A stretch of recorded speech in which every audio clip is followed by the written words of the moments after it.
Greetings, people of Earth. My name is Rob Wieland. I am an author, game designer, and professional nerd. And tonight, I am the host of Theater of the Mind Players, your friendly neighborhood actual play show. We are at the end of the road for our fabulous excursion into the 1990s that never happened as displayed by Things from the Flood, or Sneer Florp, as it shows on my web camera, apparently. It looks normal from our side. Okay. The sequel game to the sequel game to Tales from the Loop from Free League Publishing. We have had a ton of fun playing this game and jumping back into these characters and into this alternate timeline, and we cannot wait to bring you the end of this particular storyline. We're very excited that we are that we've been able to explore these characters. And I say this at the beginning of every one of these shows, but I really like and appreciate the fact that this is a game that explores characters getting older and characters developing naturally, because so many RPGs are set up to either have that progression from I've got a stick to I've got a turbo lightsaber chainsaw, or you have characters that grow like they do on television, where they technically always kind of stay the same, but they change things for different arcs. So I really appreciate the fact that because this game is a sequel, it lets you jump back into the lives of the kids that you might have played in Tales from the Loop and explore, what happened to them, what pieces came together in the interim from that particular game. So I'm very excited that we're going to be wrapping up this arc. If you haven't already, please go back and listen/watch not just this series, but also the original Tales from the Loop back in the long ago, the before time when we were able to actually come together and tape in Washburn Studios. Remember touching people? Remember such lovable characters, little rat. Jordan's death glares from across the table. I miss the high fives. Yeah, the high fives are really nice. Remember punching cameras? Aww. Look, no, don't do that here though. I don't remember that. Remember Rob fearing for his life, sitting next to Tawny anytime he left. Now he can do it from the comfort of his own home. Right, like now I feel like I have a good 5 minutes to prepare as she angrily gets in her car and drives over. It's Wait 7 for the minutes. garage I door to counted. open. Yeah, okay, well, either way. Maybe we just mail each other middle fingers now. Ooh, Baby. Okay. Yeah, but they won't get there for 2 weeks. No, but anyway, something else will happen to renew it. Right. So let's go around our virtual table and talk about our players. What I would like from everyone as they hold up their number to be called is to state your name, state your character, and what sort of playbook they are a part of, and what your most memorable moment from Tawny, you're really regretting going first now. What your most memorable moment from our last session was. This helps us recap the game and refreshes not just your memory, the viewer/listener, but also our memories, because even though it's been 2 weeks, especially nowadays, every day is Tawny, do you want to switch? Tawny. Okay. It's fine. I figured it All out. right. So let's start with our first player. Yes. Hello. Hi. I'm Tawny P. Thompson. I'm an actor, fight choreographer, and voiceover artist here in Milwaukee. I am playing, my day has been a dumpster fire. It's fine. I am playing Mags Stryker, our resident jock. She is 18 years old. And I think my favorite part of last time was honestly like the super awkward bits with Lianne. I get like first-hand, second-hand anxiety thinking about it, so I know it was cringy AF. And it's so like genuine and it reminds me of things from my own personal high school experience. Things from your flood. Things from my flood, Maybe, if you will. Yeah. WAP, baby. Ethan said it, so. All right. Well, then, in that case, let's go to our next theater of the mind player. Hi, guys. I'm Jordan Fishburne. I'm playing Veruca Rue Johnson, the Seeker, in this series of Things from the Flood. My favorite part of last episode was right at the top of the hour with my grandmother. It was a very sweet conversation where she discovered Mr. Spielberg and Coach Larson's relationship, and then was very sweet about being accepting of myself character-wise, and then ended on a nice light note where I started bitching about Sten again. But it was one of my favorite parts last episode. It was very sweet. This is which we try to alternate the sweet and the sour in this show. So let's go to our next mind player. Hi, my name is Jenny Higgins. I'm playing Sam Watts, the hacker. I'm 17, and yeah, that's dredging up a whole lot of what 17 was so many years ago.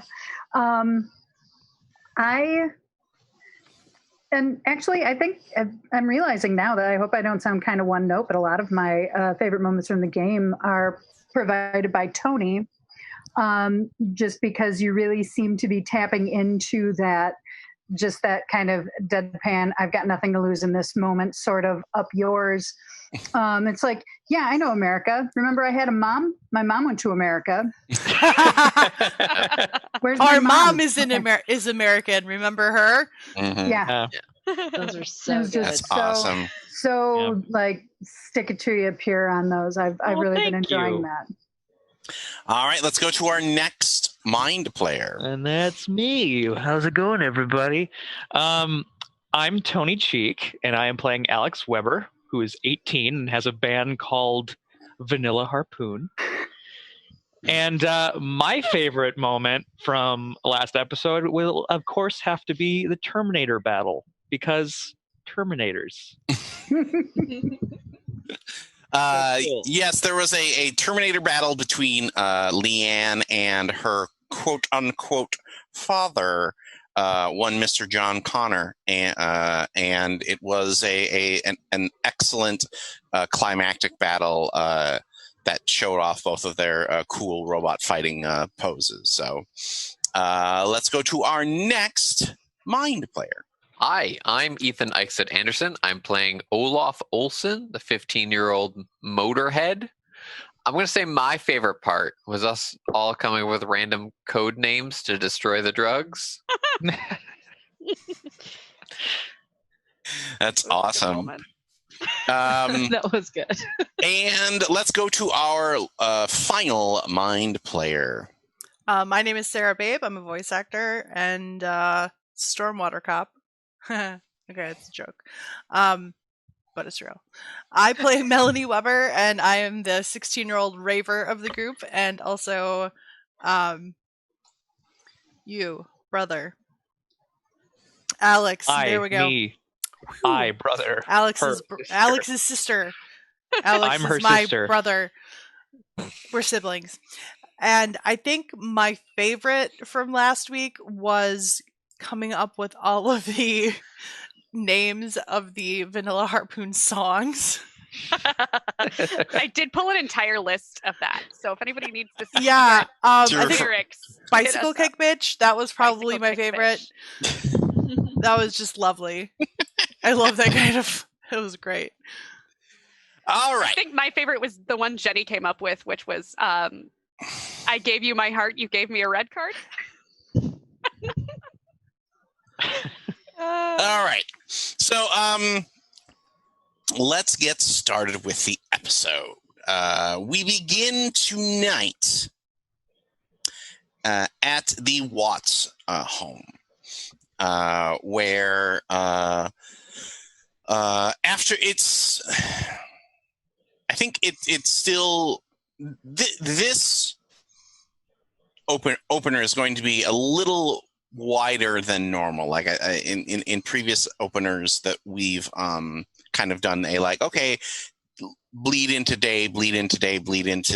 this moment, but I think we're going to zoom out a little bit, primarily because we're at the point where every teenager has that moment every year where they're like, summer's over. And that moment is rapidly approaching. Like it's one that occurs long before school begins again, or summer jobs go away. But it's always very easy when it's May and you're looking out at this wide open space of time that you're like, how will I ever fill it? And there's that like 2 to 3 week period in August where you can just feel everything closing down on you. And that is the point of the year that we have entered into here on the Malaran Islands.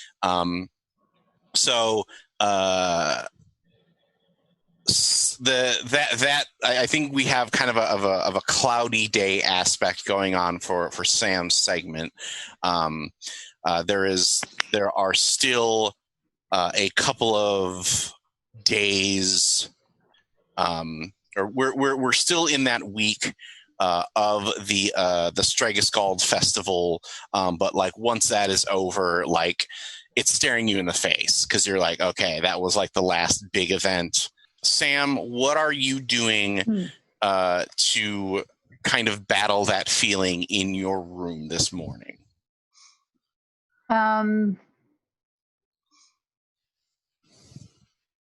Listening to music and just trying to ignore the back to school supplies that Mom was so diligent about picking up when over the course of the summer when they were on sale, and now they're sitting there with, and of course she's got a card that says, it's like the best is yet to come, and it's like, I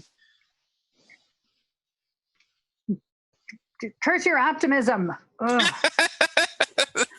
No, I like that visual. Like you've got your headphones on and you're kind of just rocking out, laying on your bed, and like the camera pans across your desk, and there are like the stacks of like new notebooks and like like unopened pen packs and things like that. Like your mom like dropped that off like today or yesterday, and it was like, well, we should probably start getting ready for this. And like it's always unfortunate because there is that sort of arc of that I think every person goes through where like, yay, school's starting. And like, as a kid, you were more apt to be optimistic about it. Whereas now it is an undue burden. And you're like, when, sweet Lord, when will I not have to worry about like, spiral notebooks, and like, do I even need new ones? Like, come on, I'll just rip off the pages of the old one. There's room from that last class I didn't take notes in last time. I just didn't care and didn't fill it with doodles. So as you are rocking out, what do you have a song in mind that you think Sam is listening to here? Like reach back into the distant past of 1993 and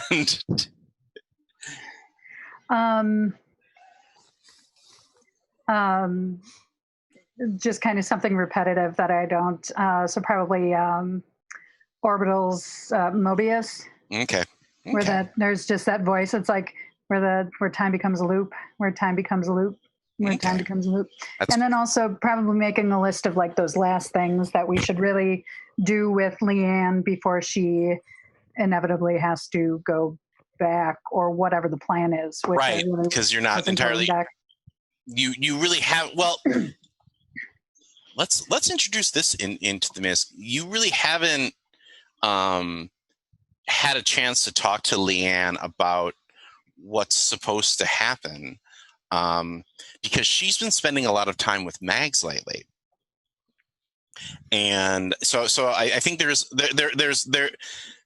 is a definite, like, that kind of double sting of like, my friend is leaving, and they also haven't been talking to me as much as I perhaps might like to. There's to be honest, as soon as you said that, like, I felt super jealous. I cannot deny that. But by the same token, I think there's that slight hopeful thing too, that maybe with the extra anchor, we can find some other way of getting her to stick around, because I really don't think it would be safe for her to go back.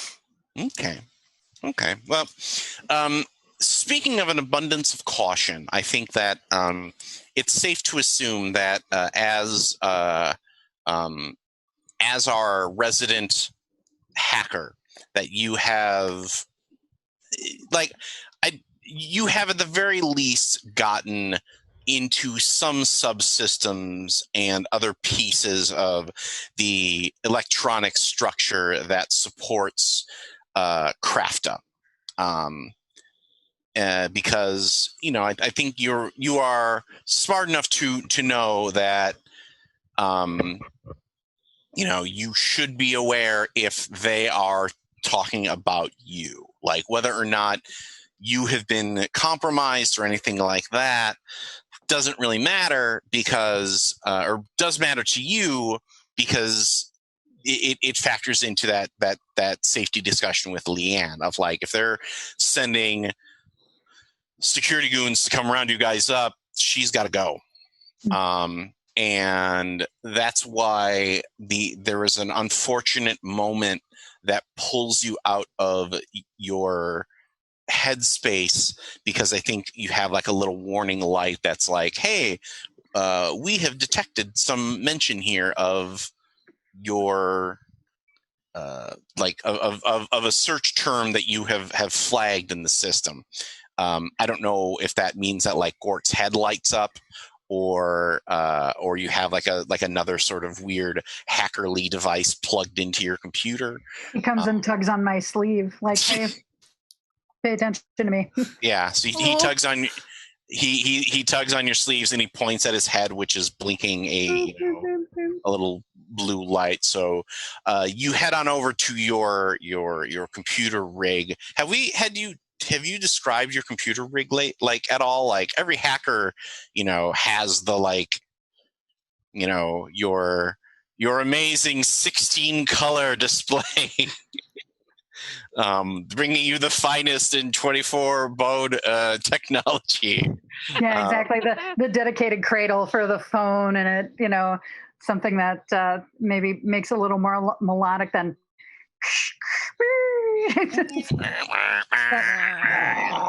sound, that espresso machine sound. So there's a monitor in the middle, and it's not connected. It's a keyboard that is not connected to the monitor. So, we've made that separation. And then, next to it, just kind of off to the sides, there's like the big binder where I've been keeping all of my notes, the place where I connect the phone up to it. Underneath, I've got some stacks of just other components with that. I try to keep all the stuff that does a lot of clicking, with the flashing lights down below, along, because I can also set my fan down there. Mm-hmm. Because if I don't have that going, we're going to have a problem. Mom always wonders why the window is open in the wintertime. Right. And but then I also have, that big, it's not like a bed sheet, but when they print those album covers on those big curtains that you just put up in the window, I've got those are kind of draped over, so they're like slightly floating in the breeze of the fan. So I think we have a short montage of like you like going through the like, all right, I put the phone in the cradle, I clackety clackety clackety, I turn this thing on, I set up my coffee mug, and what I would want you to do is to give me a hack and roll here. Hack and roll. Degauss the monitor. Oh yes. Because if you don't do that, something's gonna, my hair's all gonna stand up. So that's going to be a mind program here. Ethan, are you okay? Can't hear you, bud. Changing a setting, and he's on mute. But I heard him say, "Yeah, I'm changing a setting." So. Yeah, I'm changing a Okay. setting. And am I allowed to call upon the aid of Gort here? Sure. Now, just so you're aware of the stakes of the roll here, Okay. this is not a roll to necessarily detect this information, because this is information that I think you need to have to keep the storyline moving forward. This is a roll to see if you have escaped detection from your, basically to make sure that they haven't found the little holes that you've, dug in mouse-like to the security system. Yeah, they don't. This is to make sure that they haven't found where I'm listening to them. Right. In their system. I have 2 successes. Okay. So, you make your way into their, into that digital warren, and you realize what has triggered the warning is not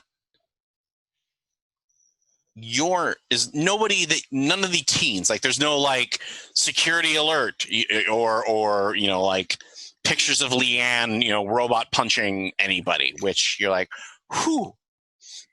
Instead, it's from an internal memo talking about staff cuts. And your mom's name is on the list. Rob! It's an early one. Does it say, is it all put down in the context of because of all the stuff failing at the loop, that this is an austerity measure, or does it look like they've cobbled together a bunch of like time and attendance things because they're just looking for an excuse to fire her? I don't know, which makes you more angry. Because they're both completely corporate BS that would absolutely happen. Well, because one, I think, would be more a result, like if it looks like they're just trying to pile some stuff on, my fear would be that this is because of our involvement with Lianne. But if it's part of austerity measures because everything there is just shutting down and they don't know what to do. But I suppose if she's hidden in a long list of people that are getting cut anyway, I think it would be more the things are bad and we have to cut.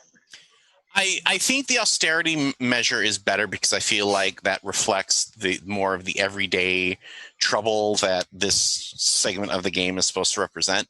It's not a like I think that's Sam's reaction is like, oh shit, let me make sure that that this isn't connected to anything, and you're let's make sure I didn't do this. Yeah, you're scanning, and you're like, nope, it's just they are cutting staff because they had a budget target that they have to make, and ultimately it's likely just a cost-cutting maneuver so that their stock price keeps going up as opposed to going down. It is just the nature of crappy corporate business. We're coming to the end of the fiscal year, so now we have to make sure the bottom line looks good, and we do that just by cutting. Yeah. Sam, you could totally forge another memo that says these people were not to be cut.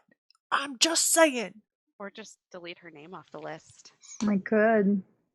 Deleting one name is suspicious. Deleting 5 is a decision. Fair point.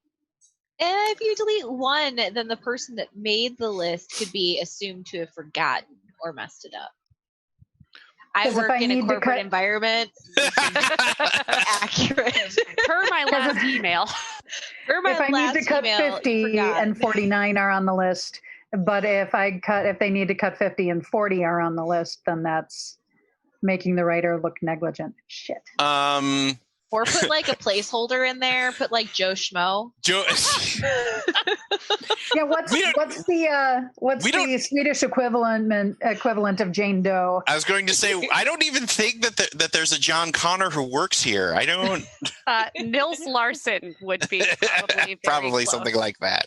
I like that Jordan. I'm afraid that your admission of corporate manipulation means that when we start playing Delta Green, you're gonna have to be digitally fuzzed out and Yeah. I am not Jordan Fishburne. I am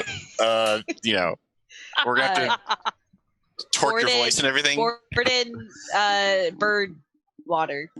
Borden bird water. Bird one. This is Osterhouse. Alan Smithy. Wait, no. Oh, and That's a joke that only Jenny gets because she's as a director. So that's the thing. You think you might be able to, bump her off the list. I mean, what's the point of being a cool hacker if you can't, hack? what's the worst that happens? She ends up back on the list. So let's. Does she get double fired? They can't do it twice. Double secret probation. Yeah, let's. I mean, let's do They could that. take away her severance, but I mean, as a child, you know that. She is a lunch lady. She. How would she even know? Yeah. How to do that? Okay. It's not her fault that she got pulled off the list. If you're going to do this, you're going to need to get 2 successes on your hack roll. If you get 1 success, Mm-hmm. you can you can still complete it, but I think then that also means that there is some evidence that will link it back to you hacking it or it being changed, or you take a condition because you're paranoid, oh God, this is a lot different than messing around with the the weather report. Changing my grades. Right, that, whatever. That's their problem. But this is hi, I'm hacking. This is big time. I'm messing with a government contractor hacking, as opposed to changing my grades or downloading that special video game for Alex. Yeah. So We went from Ferris Bueller to War Games. Right. It's a big jump. Are you a Matthew Broderick or are you a Matthew Broderick? it's Office Space beginning plan and Office Space plan actuality. Yeah. And I can see them making me smash my computer the way they smash the copy machine if I get caught. Mm-hmm. You know what? I think I'm feeling a little abandoned. I'm feeling a little left out. And I'm feeling I think, angry enough to want to do something to bolster my confidence here. So I will do it. Okay. Let's roll it up. And is this again mind Program. and program? Yep. Or is it tech and program? Because I see program as tech. Oh, tech. I'm sorry. And then Now I'm thinking about the video game Tekken. Now, but I will tell you this: Gort 2. does not want to help you right now. He's like, Are you I'm judging? Oh. I don't, because he's like, what about me? Fine, you want to smash your computer, but I'm not. Court. It'll be fine. What are First, we trying? first reprogram Gort, then save mom's job. I cannot reprogram my best friend. Yeah. It's really hard. I've tried before. It's just not. Pardon? Funny. This is NIM number 5. I've tried reprogramming. Ladies and gentlemen, NIM number 5. Bump, bump, bump, Please don't. Please don't.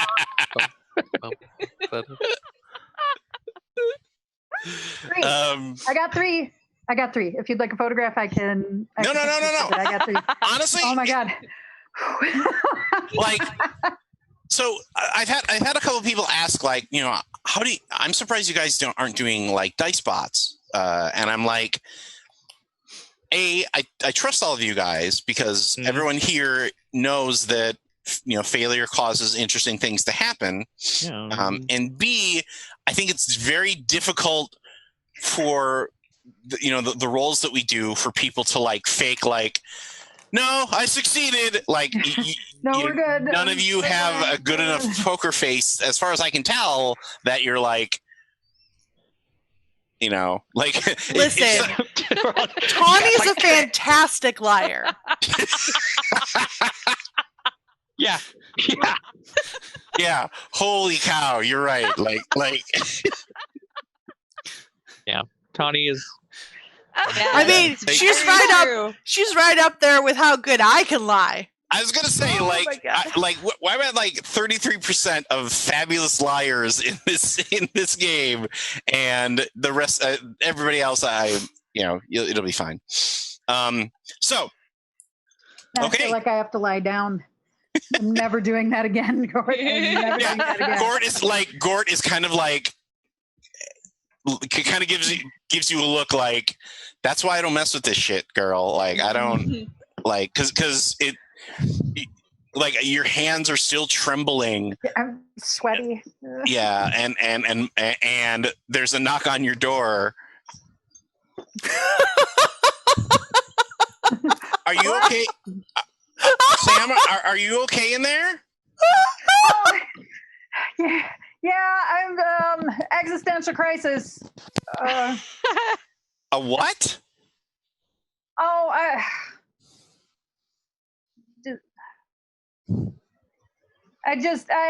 haven't eaten anything today. I'm just kind of having I'm crabby. Do you want me to bring? In a minute. Do you want me to bring you up some soup? No, I'll come down for soup, Mom. I'll be there in a minute. All right. Oh hell, that was great. All right, so we move forward to Rue. I think you are helping Mr. Shielberg. He's come home from the hospital, but he's still, kind of amping up. So maybe you're helping him start to prep things for the school year next year. So what do you think you're helping him do? So I would assume that I'm either putting the textbooks in order or checking. Oh, you think you're actually at your old school? I like that. Yeah. Like helping him organize the classroom and get it ready, put stuff up on his bulletin board, and doing weirdly creepy accurate anatomy drawing of a frog, like an exploded one where it's the liver goes here and the eyeballs are here. I saw a frog today. It was pretty exciting. Yeah, I got the colored chalk on the chalkboard. Okay, switching in between green and pink and red, and doing little blood things on the side that he's shaking his head at and thinking, I'm gonna erase those as soon as she's gone. Yeah. and he's like, I know you won't. You're gonna tell me that you're gonna erase them, and then I'm gonna find them, and I'm gonna have to quietly erase them in front of my class like I did last year. There's no trust, Mr. Shielberg. I feel like we should have more trust between us. I think we have a lot of trust because I invited you back here after I found the blood things from last year. Right, Rue? Yeah. So, speaking of trust, there's something that I want to talk to you about. It's something that your grandma asked me to talk to you about, and she wanted me to be like subtle and cool, and I'm like, that's not how this works. Like, this is not how teenagers, like, I'm not going to flip my chair around and pop my collar up and be like, hey, teenager, let's have this chat, because you're going to see it coming a mile away. And oh my God, I love your grandma. And I didn't want to try to like to bend our trust having this discussion, but she also didn't feel like if she wanted to talk to you about this that she was going to make any headway. So she asked me to because of the way that we have of our relationship. I really haven't picked like a college or anything yet. So I'm only 16. No, that's not it. Like, you still got some time for that. And this isn't about sexuality or anything like that. Damn, that was going to be awesome. What does she want you to talk to me about? Your drug use. He's dying over here.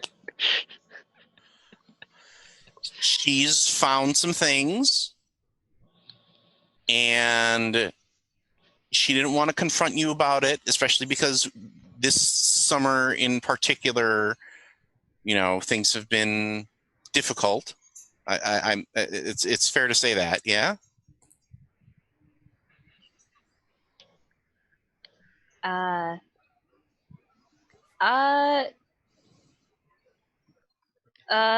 Look, Rue, I don't want you to think that I'm judging you or that your grandma's judging you, because she very clearly cares very deeply about you, because she asked me to talk about this with you. But she's still concerned. And I know you're not going to be happy with me saying this, but I'm concerned too. It's hard for me to talk about this because the first boy that I ever liked, he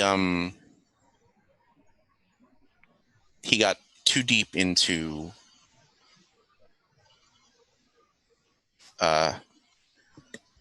some things, and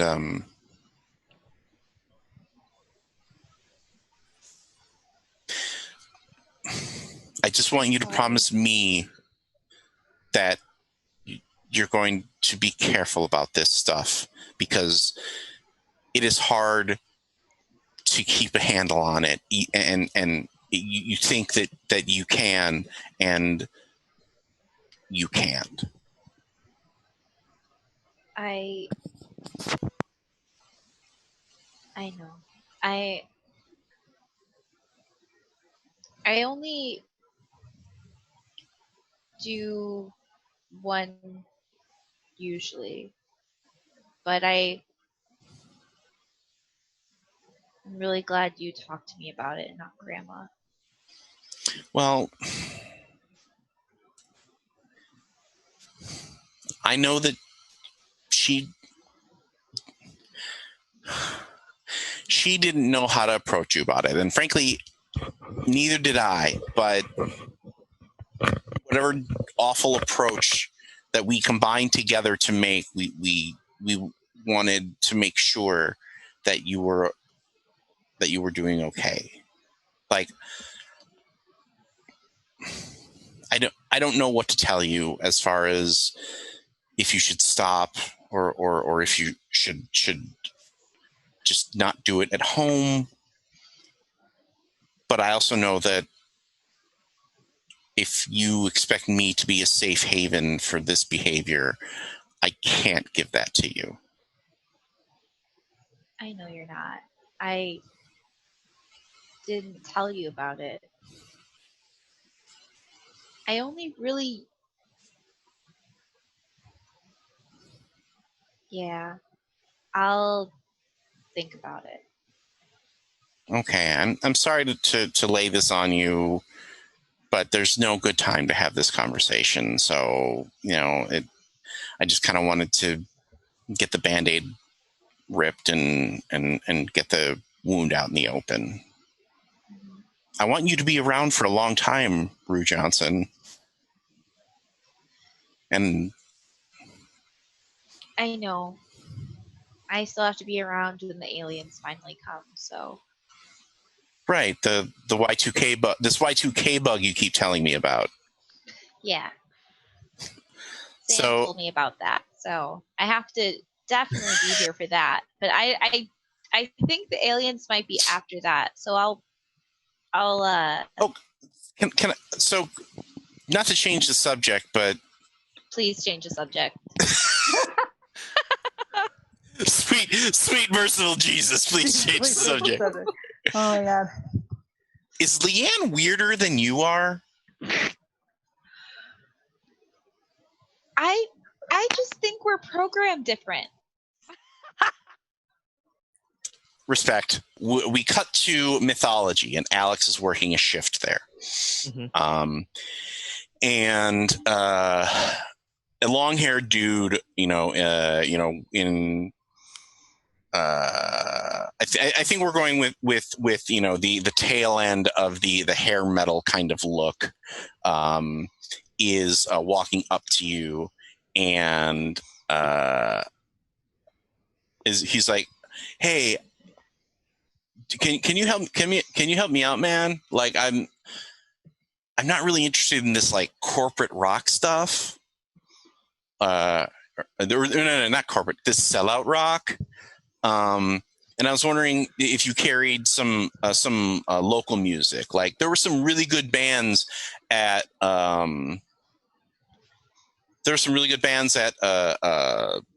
Stregascald, Mm-hmm. and I was hoping that you had some of their, if you had any albums from them that I could pick up here. Like that's the whole point of this of a small record store like this, right? Like you carry like the local shit. We have local shit. Awesome. We have non-corporate shit. All right, that's totally awesome. Okay, so do you have anything from Billy and the Werewolves? No. Okay. What about Escrimador? No. Maybe a raccoon? No. Damn it. Let's see. By the way, I feel like we do have some things, but Alex is just saying that they don't. Fair enough. Like a true high school employee. He's waiting for the right answer, is what he's doing. The right question, you mean? Right, yeah. Do you have the pullovers? No. Damn it. Okay. What about? So there's a band called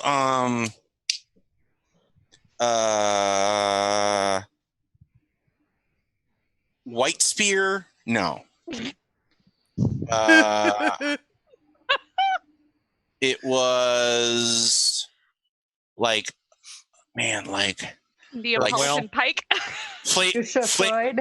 Flavor Stab, Freudian Stab. Was that it? Dude, I was so wasted at this festival. Like, I don't even know. Cream Pike. Cream Pike? Yeah, Cream Pike. Yeah. Is it Cream Pike? White Halberd. We have. Do you mean Vanilla Harpoon? Yeah. Yes, we have that. Oh, dude, those guys ruled. Like, oh, they do. They rule the world. Is what they rule. Like, have they ever been in the store? Oh yeah, All the time. all the time. Have you met them? Oh yeah, Whoa! What are they for like? sure. Well, one member in particular is super cool, and the others are kind of cool, but not as cool. Who's the super cool member? His name is Alex Weber. He's he's a songwriter as well as some vocals. And, Songwriter, bard, like yeah, Oh my god. he's quite the modern Wait, day. Alex Weber? Yes. Dude, I went to school with Alex Weber. Oh, did you? Yeah. Well, he's I'm Kirk. It's Kirk the jerk. The jerk. oh Jerk. Kirk. How's it going, Kirk? Oh, Were you two friends? No. I was kind of a jerk in grade school. Like I was like, Agreed. I mean, like I get it. I was We all have our moments. I used to be popular in grade school, Yeah. so I get how that. I used to be cool, so yeah. Well, did you go to school here? I did. What's your name? Nils. No, dude, just tell him. Just fucking tell him, Alex. Well, okay.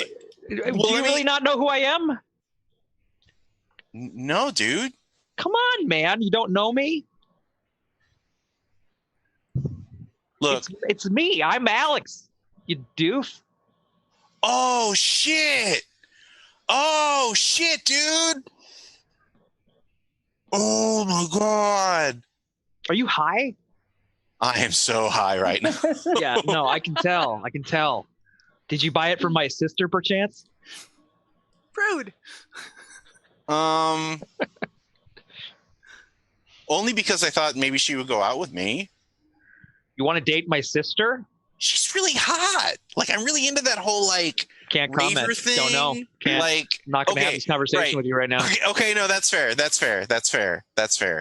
dude. But seriously, you guys blew the roof off that stage, and I Yeah. hope like Also blew up a store in the mall, but whatever. what? Nothing.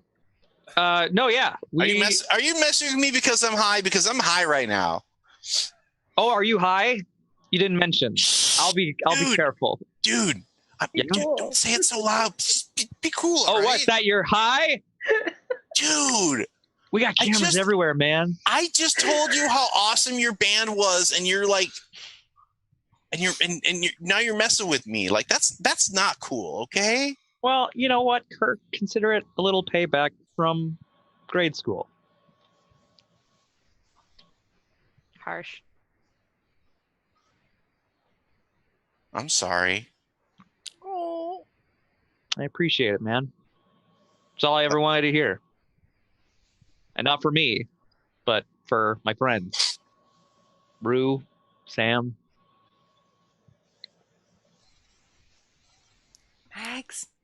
Mags. I'm Nobody pretty really sure I picked got on mine. Mags, I feel like. I didn't really feel the need to Scared to mention. pick Yeah, like Mags is the one person that he's like, yeah. I did in fact Yeah. kick him in the nuts with a soccer ball. So Yeah, I tried to shiv him, so. No, I don't know, man. I was just going through a rough time because my life wasn't great. I mean, it's still not great. Well, I mean, I got fired from my last job because they found out I was high, and I didn't think it mattered, but you hide it so apparently well. it does. Yeah. Well, so I'm sorry if I messed you up, if I messed any of your friends up. That was not cool, especially since you are a totally awesome singer. Well, Kirk, certainly sounds like you've turned a corner from your bad fortune, so you're on the right path, if that, means anything coming from me. But I appreciate the apology. So are you selling your album here? Yeah, I mean, you're really the only person who's asked for it, but we have it. Cool. And so what is your album on? Is it like a like homemade tape? Is it like a CD with like a printed out? Like, did you go deluxe and print out the CD insert to your CD? You can put the lyrics on it, man. Yeah, we have a hand-drawn album cover, which is literally just the little insert they give to the cassette, and we just flipped. Yeah, flipped. Cool. But I mean, it's cool. It's cool, yo. Oh, this is awesome, dude. Hey, I have a little notebook paper with the lyrics on it. Can you sign this? You want me to sign it? Yeah, when you're playing like Wembley Stadium, like, I can sell this and get tickets. Right. We'll be bigger than the Beatles someday. Okay. And we cut to you like the Cranberries. Yeah. That was Tawny, not Mags. Yeah. No, that was a personal attack. We cut to Olaf as he hops on his moped and pulls away from Pal's garage. And there are some establishing shots as Olaf pulls his rides through the streets of the city until he finally turns into a fenced off area that is a graveyard. And he stops, gets off the moped, and tell me about, Olaf, what you do on this day, which is the day that your father finally passed away a few years ago.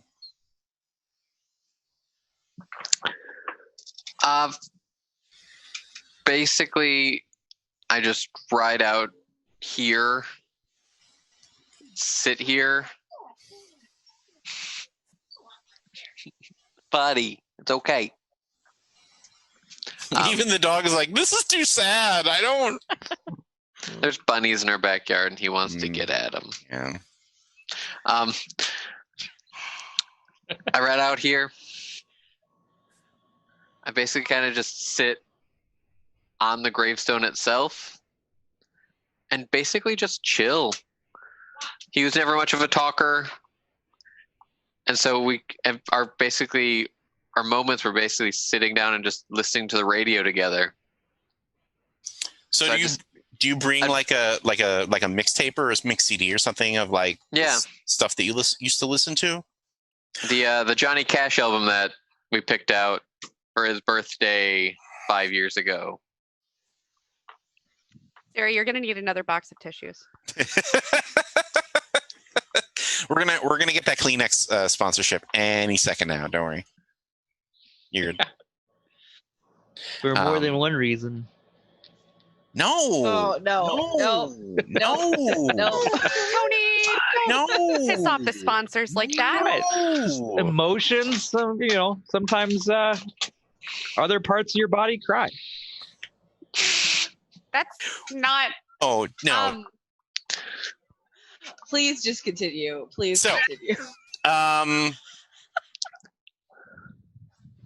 So I think we have. Hold on.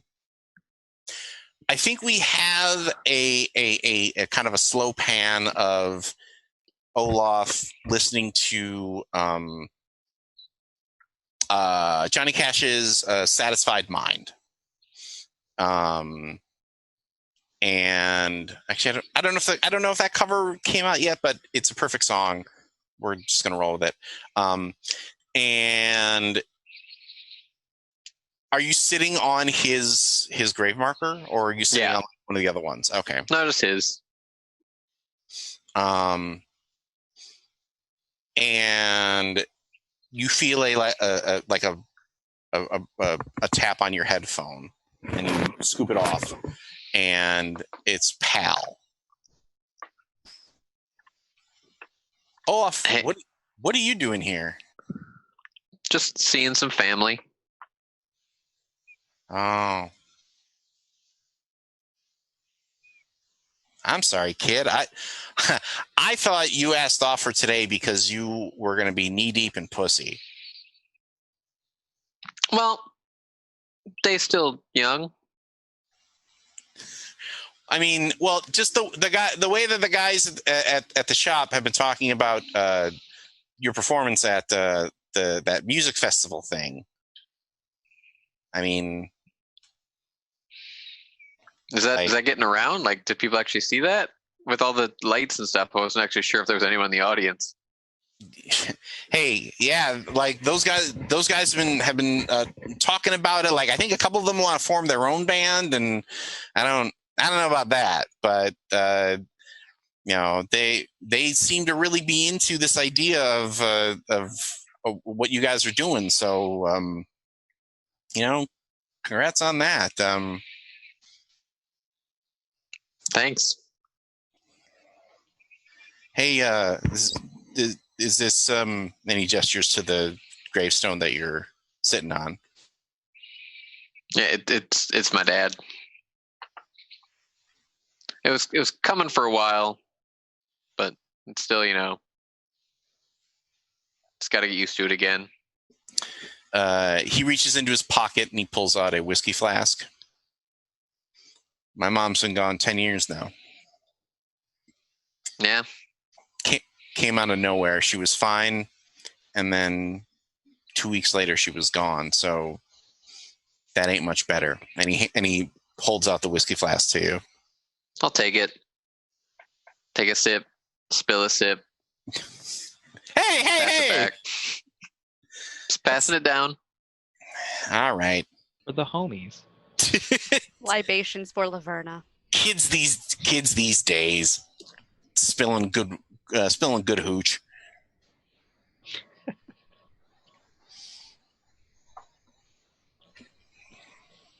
I know you don't know this, but that's kind of why I've been hanging out at the shop more the past year.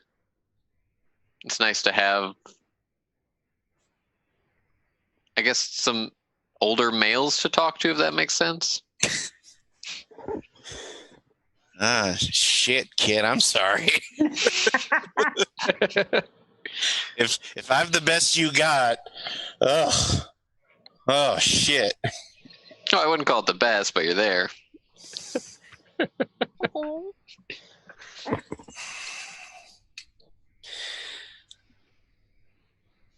I wish I could tell you it gets easier, but it doesn't. It just gets less often, I guess, is maybe the best way. Like, you still miss them, but it's not a constant thing, He hands you and now you're at the point where you're just passing the whiskey back and forth. Well, you wouldn't want to forget, because then that'd actually be gone. No. As long as, you have a little bit of that pain, they're still always there with you. Yeah. I mean, but you're not just hanging out with old guys like me, right? Like, you still have friends. No, I got my group. Okay. Jesus. Okay, good. Because I don't. Good, and that's important. Hang on to those friends, because it's going to get tougher. Like, you think that you're going to all be friends for forever, and you're going to look around one day and they're going to be gone. Forever's never, as long as you think. Is that the Beatles? Probably. As we cut to The love you take is equal to the love you make. Jesus. I appreciate how self-aware Pal is. Yeah.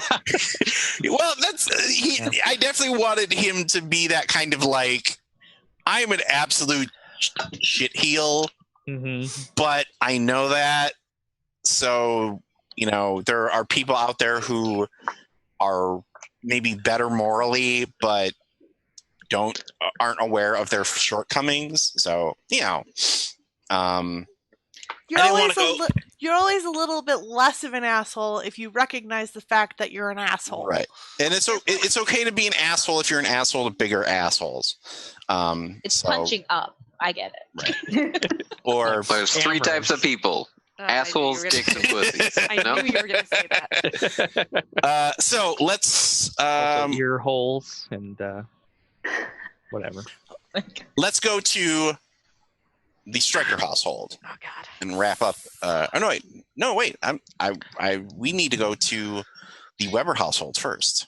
Yeah, because Yeah, because something equally Melanie terrible is happening there. Yeah, Melanie is there with Kirk apparently. No. No. She gets to choose whether or not she wants to make out with like you Really, I can't write this narrative. No, No. get your own damn streaming show. Take your fanfic off my stream. An archive of Tony's own. Where Yeah. Anybody watching, you got it. Send it my way.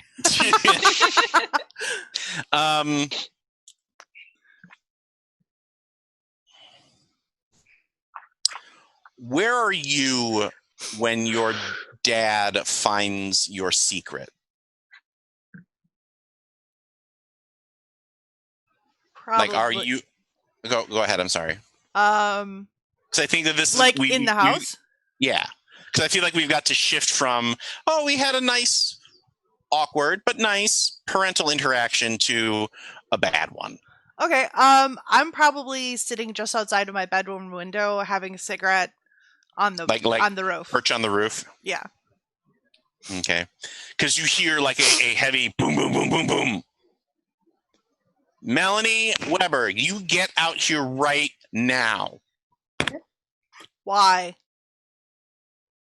I need to talk to you, young lady. About what? Get out here right now. I'll slowly. Of course, you Yeah. slow walk it. Yeah. I'm not gonna fucking run. And I'll just open the door, but I'm not stepping out of my room. Your dad is there, red-faced, and there is a definite drift of alcohol that hits you. What time is it? Oh, like midday. Hitting the good stuff already. Don't you usually wait till after 5? Don't you get smart with me. It's not smart. I'm just stating the facts. When were you going to tell me, huh? About what? When were you going to tell me that you're leaving? Figured you wouldn't care. How old is Melanie? 16. Okay. You are still my 16-year-old daughter. And you're not going to go on some road trip in the fall just because you want to. I don't know what the hell you want to do. What makes you think you can go on this trip in the fall rather than, I don't know, stay in school? The fact that you don't give a shit? Melanie, if I didn't give a shit, I'd let you go.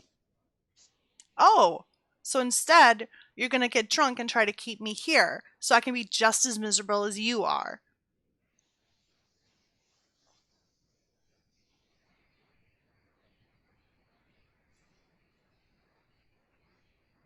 Just like how you wouldn't let us go with Mom. Oh. Have you told Alex yet? No. Okay. You hear him bump down the stairs. And you hear him loudly pick up the phone. What are you doing? I'm telling your brother you're abandoning him. No! You don't get to tell him that. You don't get to take that away from me. Too late, sister. Yeah, can I speak? Yeah, Nils, is Alex there? I grab my scissors from my desk, walk downstairs, and I cut the phone line. Oof. Ooh. That's coming out of your trip money. Oh, like you've got access to my fucking bank account. You'd be surprised what I have access to. Oh, we know we've all got access to all of the alcohol in town.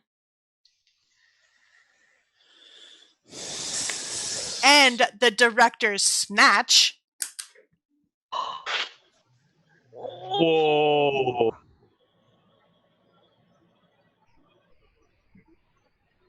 Turn our cameras off, everybody. I can't. Oh my god. I was a great teenager, by the way. I could tell.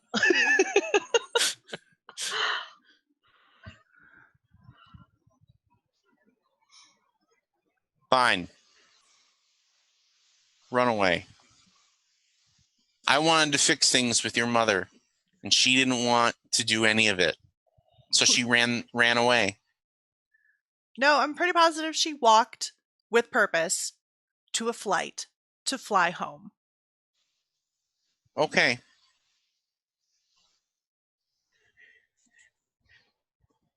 Okay, you don't want. You're right. I can't fix this. No, you can't. You have every right. So go. I'm going to. You're going to break your brother's heart. I'm going to invite him to come with.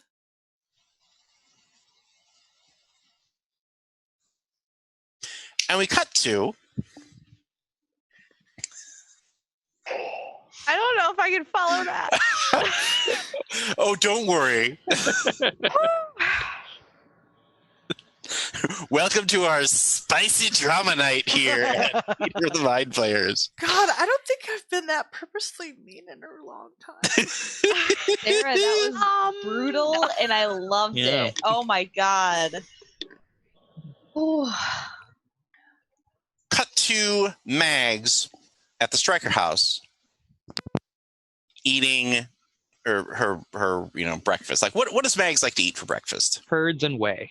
I think there's a lot of protein involved because Mags is always trying to like build that muscle. So probably like 6 eggs, and definitely like some crumpets or something. Yeah, some bacon. Definitely some bacon. Eggs and bacon and a crumpet. You just crack them into a glass and no. Yeah. That scene grosses me the F out every single time. I was gonna say this suspiciously sounds like the Rocky breakfast, What? but I can't. I have to look away every time that part comes up. Do you really? just I rim do, the glass and some salt. You'll be fine. Like a margarita. An eggarita? No. I was gonna say, do you want an eggarita? This is what we call the Rocky Margarita. Yeah. Now I kind of want to try it. Oh no! It's your dad. Eggnog. Your dad comes into the kitchen. And usually like when you have breakfast and your dad is there, like you don't really talk much. So how was what were they called? The cranberries, is it? Mm. How was your concert? Mm-hmm. Yeah, it was very good. We flash back to the concert. And yeah,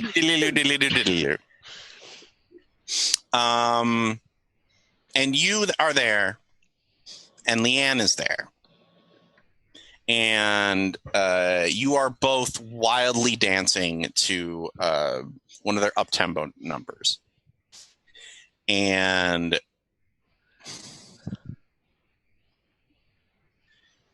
this summer has been hard for you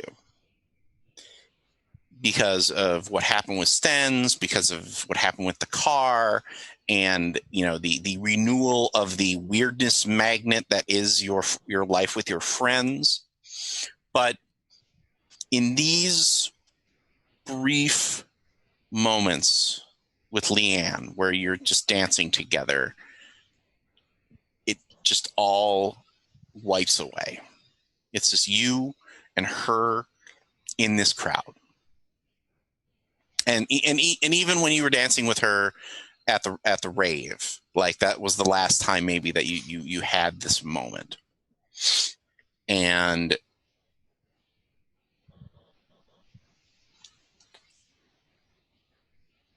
the song ends, everybody cheers, and you are with her, and she's just like, she's laughing and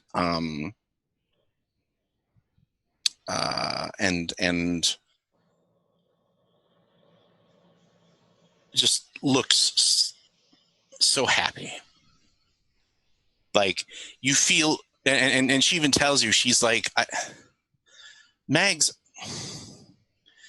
I think I'm beginning to understand this. Oh, the cranberries. I mean, yeah, Dolores O'Riordan is just literally the best that ever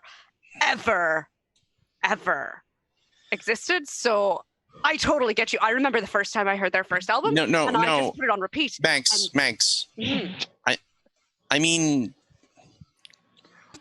being human. Like I mean, she brings that out in everyone. It's fine.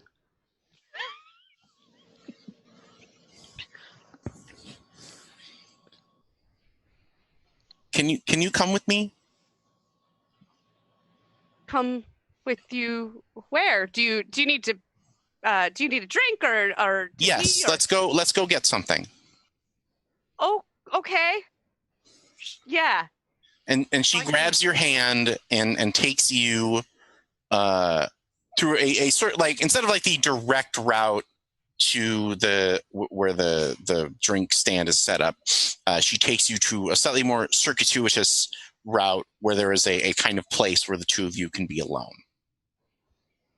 And she's holding, she grabs your other hand so that you're facing each other. And I have to ask you a question, Tony. Yeah.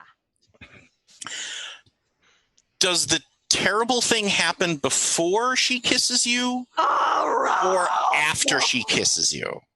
The terrible thing already happened because they're alone and those tickets weren't cheap.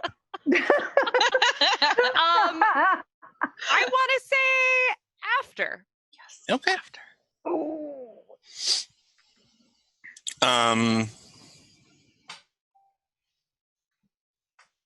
So in this moment with the two of you, it is that awkward, wonderful teenage kiss where, like, neither of you you're both staring at each other and you're both psychically blasting out, just kiss me, just kiss me, just kiss me, do it, do it, do it, do it. And that those messages seem to be bouncing off of each other, but they're also kind of linking up. And eventually, whether it's by accident or whether it's by purpose, it happens.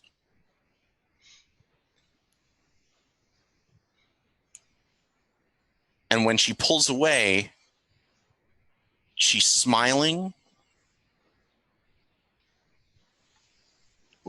I think so. There's some possibility that maybe, perhaps, that we could probably call this a real date. Then, okay. Does if that's something that you think does that mean that we can kiss, that we can do this more? I mean, if you want to do this more, and then you start kissing more. Do want to just and I think there's a moment of like, I'm kind of doing this because I want you to stop talking. Is that okay? I think that's okay. And what that time stretches, and for what seems like hours, finally ends as she's like, I think you can get me that drink now. Okay. And like you hover over to where they're selling those drinks and like Dolores Riordan could be like, hello friend, how are you? And you would just wah right past her. You get the two drinks, whirl, and you see Stens. He's wearing but there's something different about him. He's wearing a Bret Michaels like style bandana over his gorgeous hair, and his eyebrows seem weird. Oh, right, the Nair. Oh yeah, that's great. I had to pay off this gag, Jordan. I had to. Thank you so much, Rob. And if he wasn't missing hair, I'd be like, how can I get that guy? And he's looking at you in this very confused, like, you're supposed to be like devastated that we're not together. Like, what is going on? Like he's just like, what? Hey, That's a hell of a look. Well, I'm trying something new. His voice cracks at the most inopportune moment. It certainly looks that way. Did Are you? Bret Michaels just called, and he'd really like his thing back. Well, I like Poison, and they got some really good neat songs. But are you here with somebody? I mean, I had 2 tickets, so who are you here with? What's his name? I don't have to tell you that.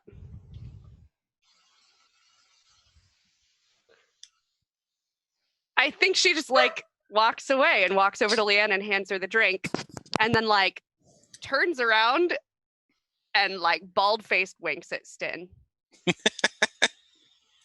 And then grabs Leanne's hand and goes, do you want to go back and finish the concert? Leanne's hand slips out of yours as she falls to the ground. Abba! You roll her over, and her mouth gapes open, and a strange red light is pouring out of it. Oh, no. And that is where we take our first act break. I made the right Get in choice. the car. I'm gonna drive to your house, and then The rest of this episode is me being in a headlock, being like, okay, so I was just kidding. It was the Dukes. It was the Dukes. But we'll be back in just a few moments with our second act of Things from the Flood. I'm sure you want to see how this ends. And we are back to our second act of our 5th episode. Yep. Tony's our really season back. finale Like, really back. of Things from the Flood. And somebody kept on trying to break into my house over the break, and I don't know who that was. Across my rooftop, who was weirdly dressed like Nightwing. I don't get it. Oh, that's Salvador. Hi, Salvador. We all miss Salvador so much. Yeah. I don't miss having my eyes itch, but I do miss him. But you miss him, yeah. he misses you. I don't miss the but I do miss him.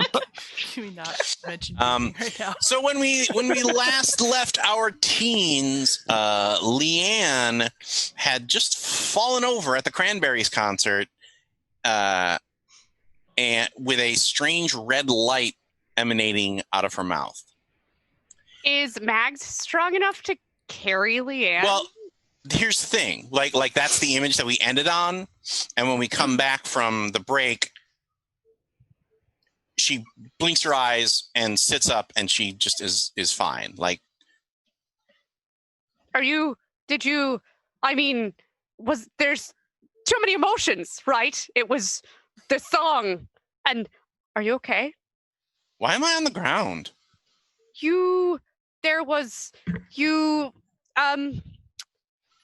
fell, and then there was light, and it was coming out of your mouth, and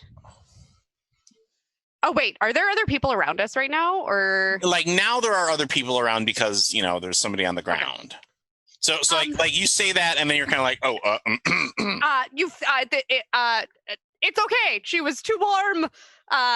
yeah, I'm dehydrated. Here, drink mine. Yeah, she scoops up or you pull her up and she laughs. And for the rest of the night, that's what she did, was she laughed it off anytime you were like, what was that thing? She's like, I don't know. And she clearly did not want to talk about it. So that brings us back to the present, where you are sitting with your dad, and he's like, I remember my first concert. Who was it? Oh God, what? I have to do some quick math. Hold on. Like, okay, is there 40 or Rat Pack? Steely No. Dan. Steely Dan. Like It's probably the 60s, yes. right? yeah, probably the 60s. The monkeys. The monkeys. Oh yeah, no, I think it is. He's like, it was the Partridge Family. it was the monkeys. Oh. Hey, there's nothing wrong with the monkeys, That sounds like it. People must say have they been monkey fun. around. They were musicians. I do have some of their vinyl albums. It's fine. I did watch their show when I was. I mean, they're not. Well, okay, so fine. My first concert wasn't the Rolling Stones. Like anybody who ever, Margaret, anybody who tells you that their first concert was some big name, it's a bunch of bollocks. Well, I guess mine was the Cranberries, so I'm winning. I don't know. That's all I'm saying. I don't know who they are. I really, really need to fix that. No, that's fine. I'm Dad, they're from Limerick. so just like it's not music. Not everything is sports, Margaret. I don't have to back a band just because they're from my country. But you could, and it's fun and stuff. There hasn't been any good music made since 1985. Oh, that's a lie. Agreed. With her dad, I mean. Prove it. Okay, I'm going to put on the Cranberries right now. No. Pick someone else if this is your grand experiment. I don't know if I've listened to anybody else in the last 2 months. Well, then. Can't afford any more albums because he's only got that one in the car. Yeah, I think he's like, well, maybe if you didn't mess up my car, you'd have money to buy more record albums and expand your horizons. I fixed that. Oh, The money you did. that I made I know, but from the job. I know, and I'm very proud of you for taking responsibility for that. But you need to expand and listen to other music, Margaret.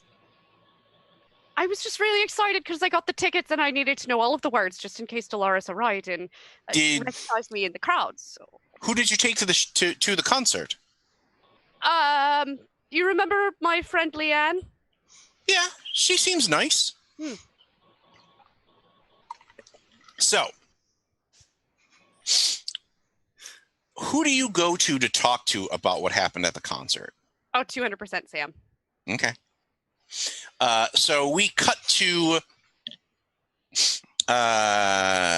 your mom getting ready to leave for work, and she has made you more soup than you actually need because that's how moms work. That is how moms work. And and there's a knock on the doorbell rings. Are you expecting a visitor? I wonder if it's Lianne's father. He seemed nice. He's a total. He's just a dad, Mom. God, I hope it's not him. I mean, it's such a drag, and it just means the summer's getting closer to be over. I'll get the door. And it's Mags. Oh, hey, Mags, what's up? Hey, is Lianne here? Well, let me ask you from a director standpoint. I feel like it's going to be easier to have this conversation about her if she's not. So My only worry is that Mags is going to be like, I don't think it's my secret to tell.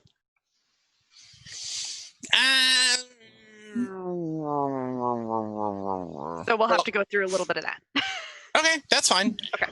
Because I feel like if she's there, you don't want to be like, by the way, the robot is malfunctioning. Yeah. Yeah. Maybe she's like hanging out with Gort, like Nice. like they're having some robot time together. They're on some Day trip. robot road trip. road trip. Yeah. He's sitting on her shoulder, like pointing out all the points of robot interest, unless she's got him. This building is aesthetically pleasing. Like And I he's get just my like- batteries here. So she's trying to show him the magic of being human, and he's just like, but I'm a robot, Whatever. and it's awesome. unless she's trying to have him fix some stuff without. No. She's swearing him to secrecy. But no, I guess. I don't know. Otherwise, I was going to say, no, I thought she was with you, dude. Like, Okay. Yeah, maybe that's what you say is you're like, she's not with you because you guys have been spending a lot of time together. Like, I thought she was going over to hang with you. I mean, not today. Let's go upstairs. Okay. Hi, Have a good Mrs. day. Sam's mom. Have a good day at work, Mom. bye, guys. Bye, Mrs. Sam's mom. Hey, so how's things? Why don't you tell me? Because Lianne said she was coming to see you. Did you guys fight? No, nothing like that. Because no, she totally said she was going to go. Or maybe I just assumed. We didn't have any plans today specifically. I assumed that she would be here, but so listen. I don't know if it's necessarily my place to say something, but something happened at the concert and it was weird, and she keeps kind of blowing it off like nothing happened, but I just really thought that maybe you could help her because it didn't seem entirely normal, and Well, I mean, this is new territory for both of you. So, I mean, she's still getting a handle on like human feelings and stuff like that. And you, I mean, what exactly are you talking about? Okay, so it was really, really fun. We had a really, really good time, and then Oh my God, she couldn't stop talking about how fun it was. Like, so then I was okay, I'm just gonna come out and say it. I went to grab drinks and then I came back and it was like she passed out. yeah. And then there was like a red light and it was coming out of her mouth. And Okay, so was it like a pulsating red light? Was it just like a searchlight? Tell me what? Well, I thought it was because, all right, so we maybe might have kissed right before, and so I thought that maybe there was something with that. And like something overheating or something like that? Like a yeah, I overheated her. that would be more of like a general like to the touch kind of thing, but she's got cooling phase. There's heat sinks and stuff. So I mean that it wouldn't be that, but I mean, so like what? It I mean, it was red and it was doing a flashy thing. And then I don't know, I kind of like sort of picked her up and then she like was fine. And I made her, drink the water. And then she was like, no, everything's fine. It's fine. And then we watched the rest of the concert and that was kind of it. And I was like, are you sure you're fine? We can leave. And then she was like, no, it's fine. It's fine. And then. And nothing like that happened again? There was no other red light, everything? She didn't fall over again or anything like that? Did anybody see it happen? There's a very distinct possibility that Sten may or may not have, in fact, seen it. But I don't know if he saw the light. I might have gotten to her fast enough that no one else saw the light. And obviously, someone collapses at a concert. Of course, people are going to like crowd around and be like, what's going on? So I just kind of tried to make it seem like she overheated because Dolores O'Riordan is just so Dolores O'Riordan. Transformative experience. Yeah. So okay, that is a line that Banks has said like millions of times. When you've bathed in the glow of Dolores O'Riordan. Okay, but like nobody followed you after that. Nobody seemed like extra interested in what was going on. No, and I was definitely looking because I remember I was thinking, I was like, oh, what if like they were sending her some kind of signal to make her collapse or something, and then they didn't show up. All right, okay. Sam, so give me a mind comprehend roll here.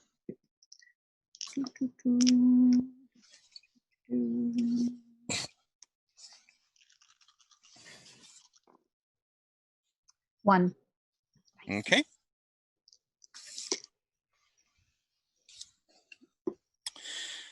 Mucking around in the mainframe of the loop, the pieces that are still active at any rate, you have come across mentions of something unusual that has been happening to some of the machinery and devices that were built out of the loop.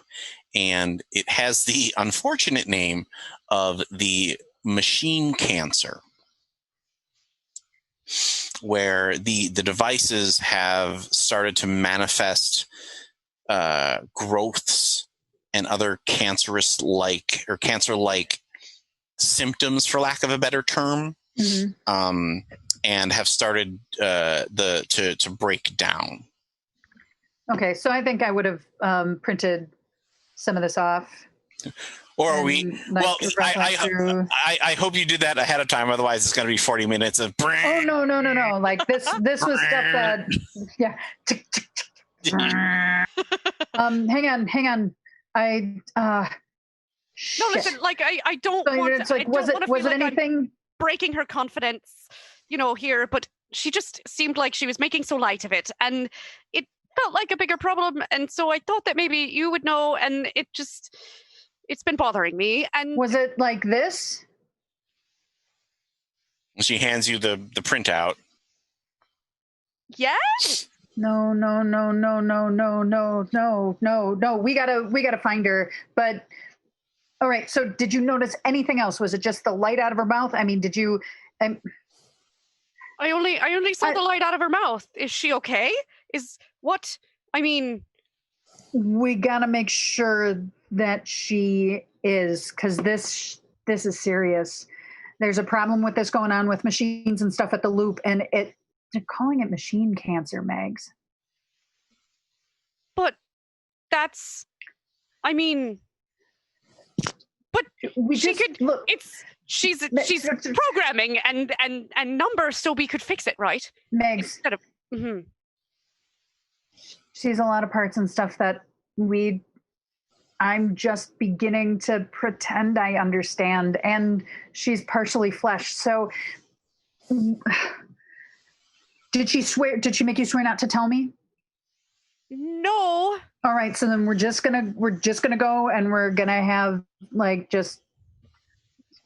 we have 30 seconds of trying to be subtle about it. Otherwise we just have to come out and talk to her. Okay. Okay? I think I can do that. I know you can do that. We have to do it for her.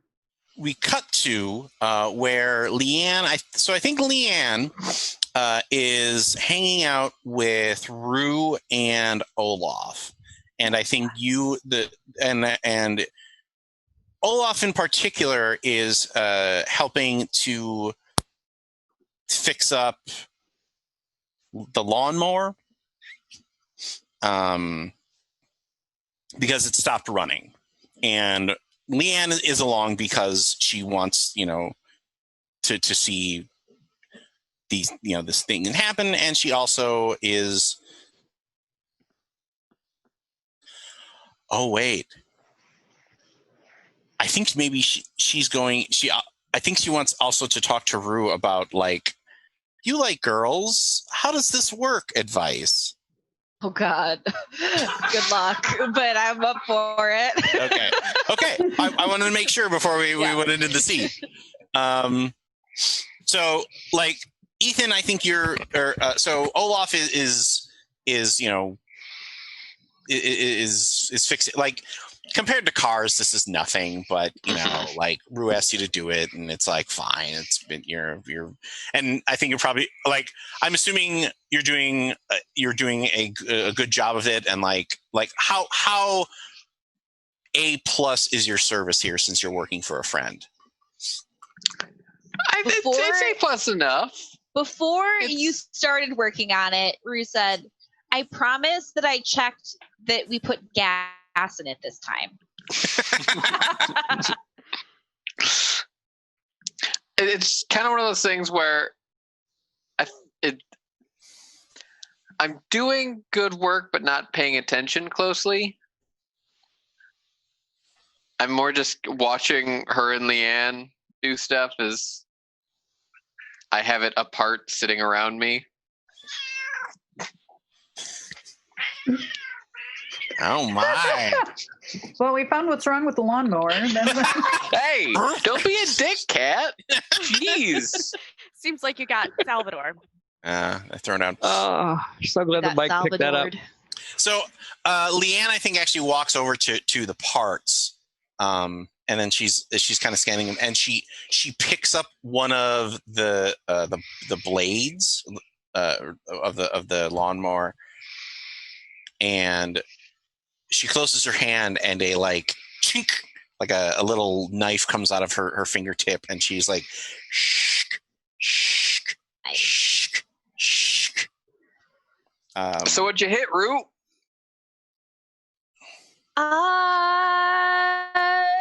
Rocks.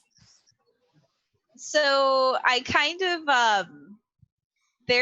I put some soul stones on the yard, but then I forgot that they were there, and it was my bad. But I'll have to put a marker on them or something this time. I think Lianne is actually, you've got the mower turned over, and she's trying to pull out one of the stones that wedged itself in there, and she's like, this is really in there. You can see Lianne has to press the metal around it to get her fingers underneath it, and then oh my goodness, so you hear a grunk pop. Yeah, that's the North Stone. It's known for its stubbornness.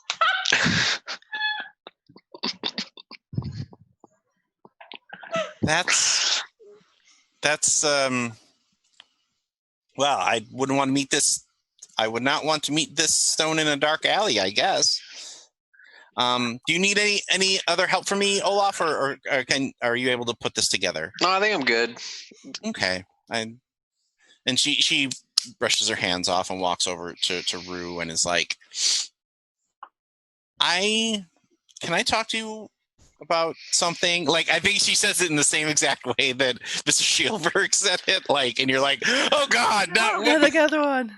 Another one. I could stop anytime that I want. I just want to put that out there before. I don't know what you were referring to. Okay, good. Yeah. Talk away. I'm open to ideas and energy.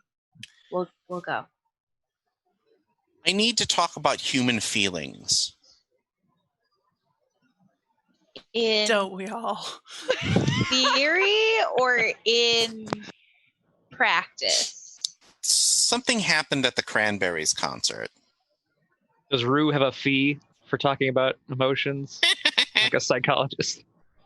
The first session is always free. That's how you hook them in. Right. Then she's like, you need to buy me some Maui Wowie, and then we'll talk. Yeah. Okay. So did the music move your soul? Because that's very common when experiencing concerts in such a large emotional setting, because everybody's energy feeds off of each other. It did. It moved my soul, and then Mags and I,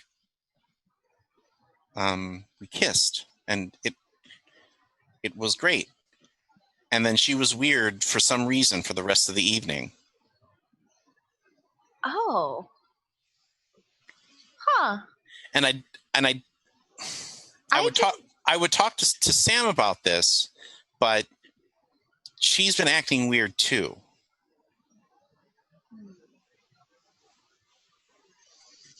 Okay. Breathe. Are you sure for a she likes second. you back? Just. Sometimes you can get really close to somebody and then realize. Yeah. Olaf! Yeah. Like, I think Lianne is like. Lianne, just Olaf. If Sam kissed Lianne, then she must have wanted to kiss her. Max. Oh, if Mags kissed Lianne, that meant that she wanted to kiss her. Well, that's what's kind of confusing me. I'm not really sure who kissed who. Well, is there a way to tell? Okay, so I take 2 stones and I put them equidistant on the ground. So pretend this is where your guys' heads started. And this is the middle point. Who leaned farther? We both kind of did. And she kind of starts like moving the stones back and forth. Oh, so you bet in the middle? I think so. It was hard to tell. We had just gotten done dancing, and I was exhilarated, and then the rest of the night just felt weird for some reason. Did you? Yes, Sarah. Thank you. Podcast listener Sarah is using 2 Star Trek mugs that look like. Oh God. Riker and Kirk. Yeah. Or Kriker if you search on AO3. Oh yeah. Oh. Or Chris You just Hemsworth. search on the internet in general. Yeah. You'll Or find a couple message boards. it ain't that hard. Yeah. Okay. Did you both kiss again, or did you just kiss one time? No, we did. So if you guys kissed more than once, then I think maybe somebody didn't start it, but she would have wanted to if she kissed you more than one time. Did anything else happen? No. And she stiffens when she says that. You know, if it's because like nobody said anything to you guys, did they? No. Mags was talking about Sten's because she ran into him at the drink tent, and she kept on making Bret Michaels jokes, and I don't understand what that means. Oh.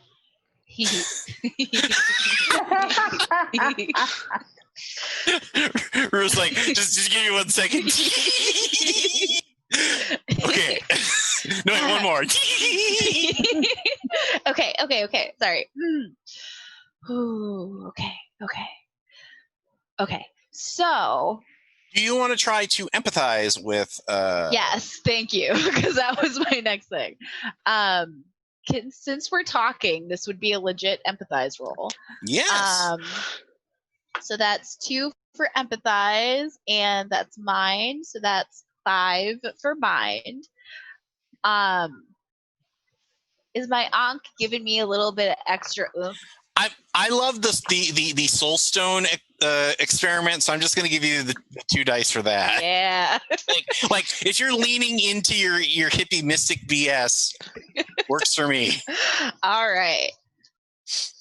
If you put all these stones together in a gauntlet, you can turn it into a bong, and then 2 6s. Nice. Okay, you get to ask 2 of the questions on empathize mind. Okay. That. 1, I'm going to start with, is she lying to me?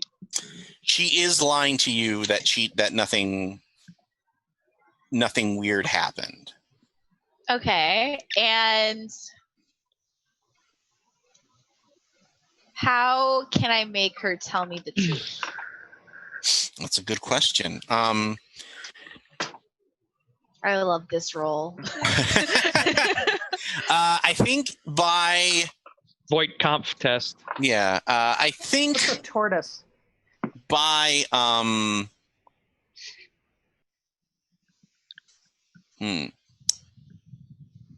ask you the hard questions, Rob. Well, yeah, like I guess. So what would make her like basically ensuring that like I think at this point, because of everything that happened, she's a little embarrassed about her robot heritage. And so, playing carefully with that, I think, is probably the best way to get her to open up about it. Okay. I take Lianne's hand and lead her a little bit further away from Olaf. Creeper. No, just because he blew his cover earlier, so he's not allowed to listen anymore because she didn't care before. You're done, boy. All right. Lianne, if it got awkward because of Sten, I don't think it was because of that, because I made certain that the next time Mag saw him, it would be more funny than anything else. But I think if something else happened, like, did you guys go a little bit faster than you wanted to go? No, Or it wasn't anything sexual that happened. so something happened?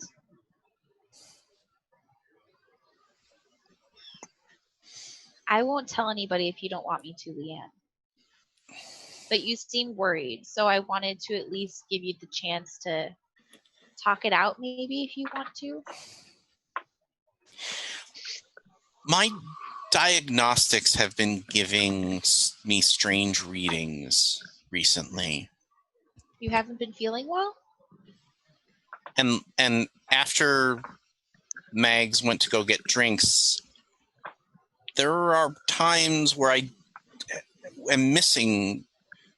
Like I did what you might call pass out, but it wasn't the drinks. I think there's something wrong with me. Oh. I think that this is a prototype model, and I think there are some flaws that are manifesting because of it. So, Olaf, you see when Mags and Sam pull up in the Magsmobile, because you're like, all right, fine, you can have your girl time, whatever. Hey, guys. Hey. Have you seen Lianne? Yeah, but I'm not supposed to have. They went to hide. What? We didn't hide. We went around the side of the house. That's pretty much hiding. So they're over, Well, no, they're over this way? I imagine Olaf is a little like, come on, I was trying to help. So Olaf is saying, I think they were talking about something. I tried to give my input, and they walked around the shed garage. Okay. I like this. Like, oh no, we totally get that. Yeah. All right. You should have an opinion about this. It's like Dumb and Dumber when he's like, babe gave me a bunch of crap about me not listening to him enough or something. I don't know. I wasn't really paying attention. All right. Well, we're gonna wander over there then for just a second. Okay. As you guys approach, you hear Rue go, the good thing is that since she was being so weird later, that means she was worried. So she cares about you, which means she definitely wanted to kiss you more.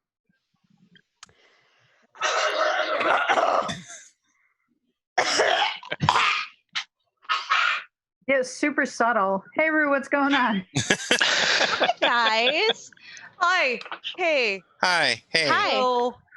Hi. There.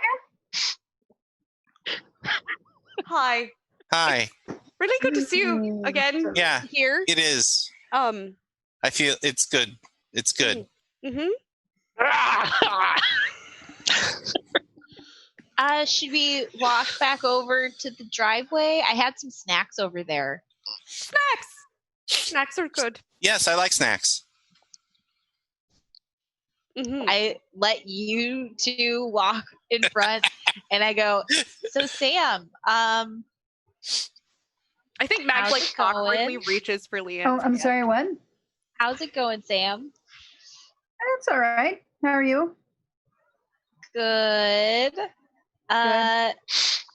Rue, what are you fishing for? Because you always do that with your vowels. I Asking.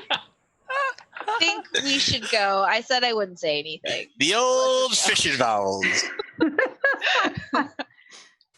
I'll meditate on it. No, it's not bad. I mean, if somebody's got to tell, that's not awful. It's nice. It's how humans communicate. Just Lianne said that you've been a little off recently, so I wanted to check in. Well, Rue, I'll level with you. It's really tough when, like, your two besties are now into each other, and then all of a sudden you're spending all your time alone. Yeah, it was really weird when Mags and Alex were dating. Oh, yeah. Yeah.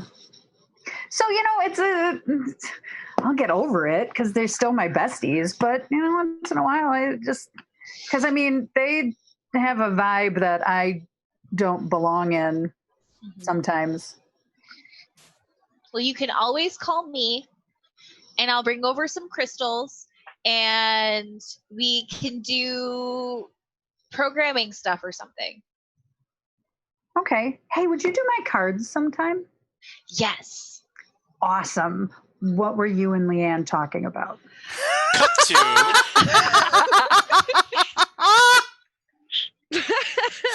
Bitch, better tell me. Right in there. So, Melanie, you are on the clock because you know that after the fight that you had with your dad, that he is definitely going to try to tell Alex that you're leaving. Yeah. So where do you approach Alex to have this also awkward conversation? Right while he's working, because Okay. I'm awesome that way. Okay. Are me and Kirk still rocking it together? No, Kirk is He's been there all day. Kirk has moved on. And Damn, I was looking forward to make that really awkward for him.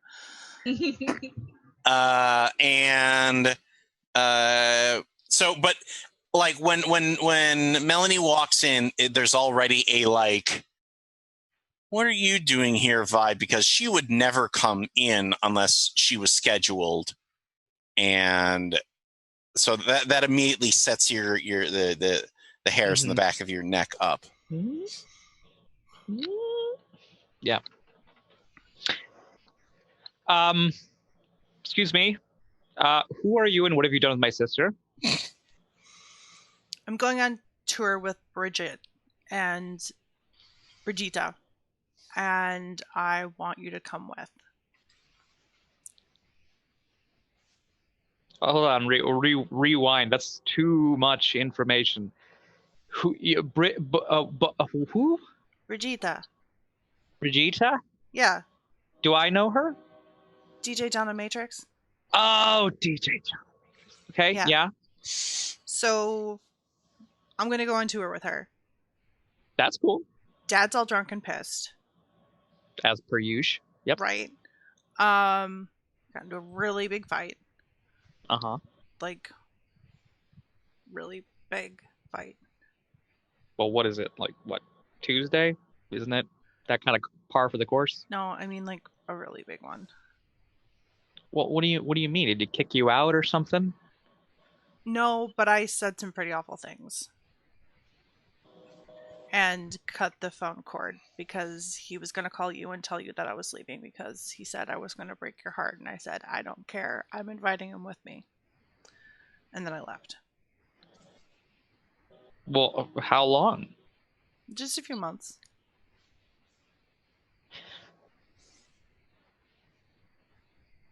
Sure. Awesome! Yeah. Oh my god, seriously? Whatever makes you happy, man. Look, I don't got mom. I barely have dad. I don't have Mags anymore. You know? Why not? Thank you so much. Just want you to be happy. That's all I've ever wanted. We're gonna get out of here. We're gonna go on. Oh my god. But who's gonna take care of Mills? And what about the band, man? What about the band? We can bring. I was gonna ask you, could we have maybe the band open for Donna Matrix? I mean, why Is not? she cool with that? Sure, we'll talk to her. Sweet. I mean, why not? Like, it's not like a huge overseas tour type thing, and it's not going to be for that long. Still a road gig. Right, exactly. And this would be great for you guys. I mean, it looks like you sold an album. I did. To your beloved, apparently. What? My beloved. Well, he certainly has noticed you, Senpai.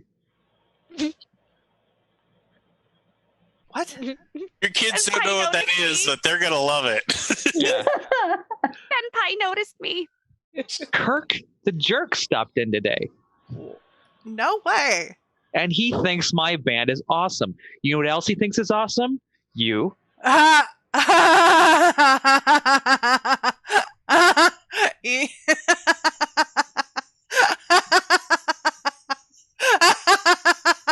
Oh, you're serious?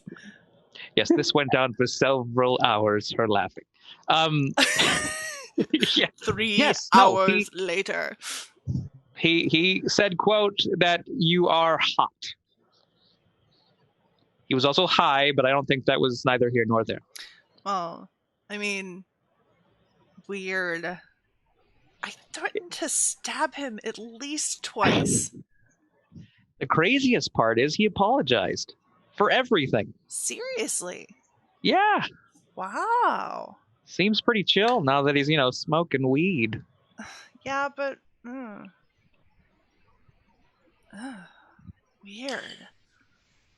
We cut back to Grandma's house. Rue, how much did you fill in Sam? Did you just kind of tell her everything, or did you hold anything back?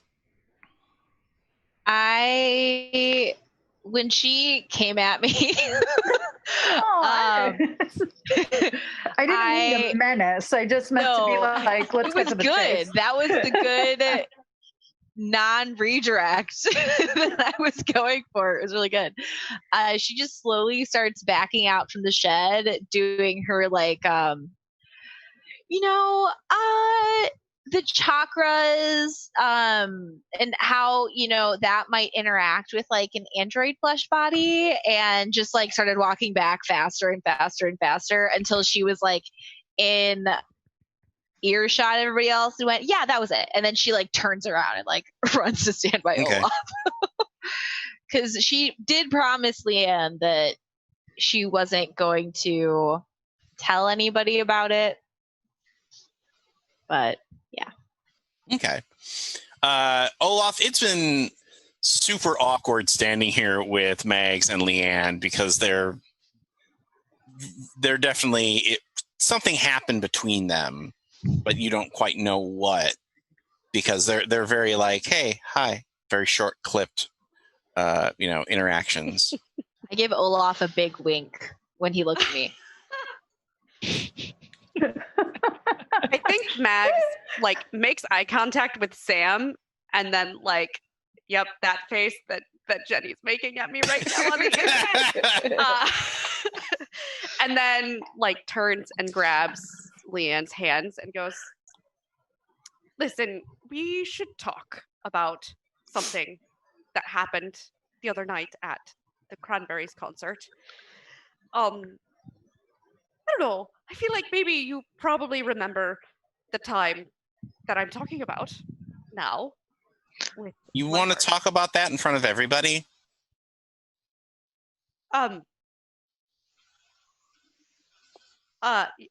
Yes. So, Rue, I got your motor running. Is there any way to Should like head out on the highway. realign these? Yeah. Okay, no, that I'm glad. I'm glad that we can talk about that we're together in front of our friends. I like nudge Olaf. So they also got their motor running? Yes. We can certainly talk about that too, because I would like that if that's something that you want. No. Well, I mean, if that's something that you want, and then if you're interested, no. Well, I mean, if you're interested, that's fine. It's something that you both want. It is. Well, but more if she wants it. But mostly if you want it, though. But I mean, I think we need to be clear about what it is that we're talking about exactly, because while now the both of you are talking about, it's like you're pulling into each other, and that is awesome, but there's more serious things right now. Right. Yes. So when you there was the light and the look, I know, I'm sorry. I should have let you say something, but I was really worried about you, and I thought that Sam might know something that could help you with whatever it was that happened. And so I asked her about it. She drops your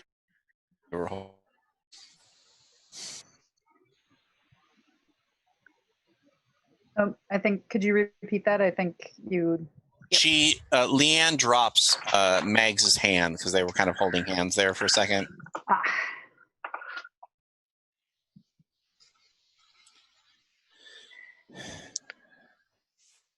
Uh-oh. There's something wrong with this body. It's okay. It's okay. We can figure it out. That's what we're good at. We need to talk about what's wrong with the body, Lianne. There's only one place that we're going to be able to find out what's wrong with me. Yeah. Is this like a gyno discussion? Should I leave? No, it's a mechanical one. Okay. So No. actually, It's you're probably very. we're going under a different hood. Okay. That's all right. We're not. Yeah. Because I'm not leaving. I'm just no. We have to go in. Yeah. Are we? I mean, what does? Do we need to? Is there like a Radio Shack or We've got to go to the loop, Meg. Oh, the loop. We've got to go into the loop. Is there a, oh, we've been there before. That's fine. there a Babbage's? We've done that before, Circuit Lianne. City. We can do it again. There were dinosaurs, and remember when your mom got turned into dust? And Lianne says, and nobody's been watching what's in there for the past 2 years. I mean, that's fine. Well, We've handled worse. I mean, It's fine. We'll figure it out for you. I've kind of been listening, but I've got some stuff for you to look at. All right, let's get everybody together then, because that's the only way. Rue, I'm going to step inside your house and call the record store. Is that okay? Yeah. Okay. And as she does that, the camera tilts back up at the 3 cooling towers that once permeated the night sky over the town. And they are dark, foreboding, like a castle on a hill. And that is where we will take our second commercial break. And when we return, our teens will make their way into the loop in the hopes of finding something that can help fix Lianne. We'll be back. Please join us to see how this story ends. And welcome back to our final act of our 5th episode, the season finale of Things from the Flood. Now, when we last left our teens, they realized that to save Lianne from the machine cancer, they had to go back into the abandoned loop. Question. Yes. Does Alex and Melanie know anything about this? Not yet. We're gonna fix that. Gotcha. Because I stepped inside to call y'all at the record store. Right. Okay. We're coming for no. They're going to have an adventure, and you guys are going to talk about the hostels that you're going to stay in during your trip this fall. So we cut back to Sam's room, where everybody has kind of gathered and is huddled around your hacking rig, because now is the time to figure out how to get in. So go ahead and give me a program tech roll. Is Gort playing or no? Can any of us assist in any way? I'm a bad candidate for that. One of you might be able to talk Gort into helping, because he's still I don't want to mess with the loop. I can do that.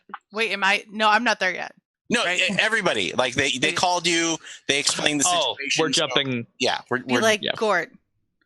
Leanne might be able to talk him into it. I might be able to talk to him into it. I got a good you got the super condenser. The heart charm. Empathize.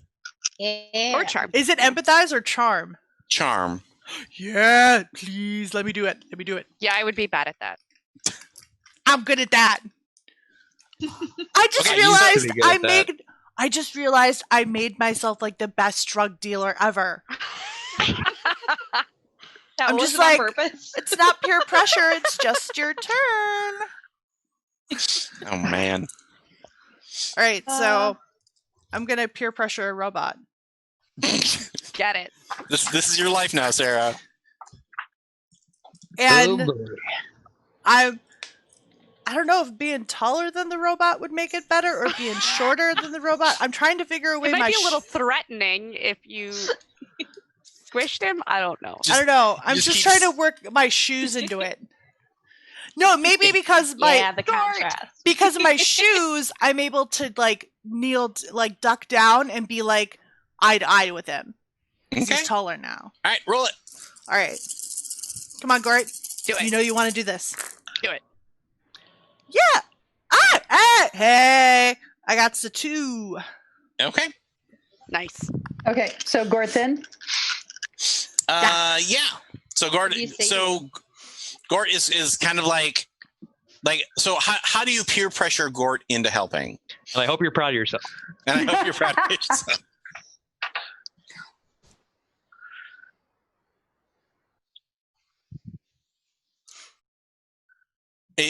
Is she becoming one in that? If you hold on. If you do you need me to drive here? Or do you have an idea?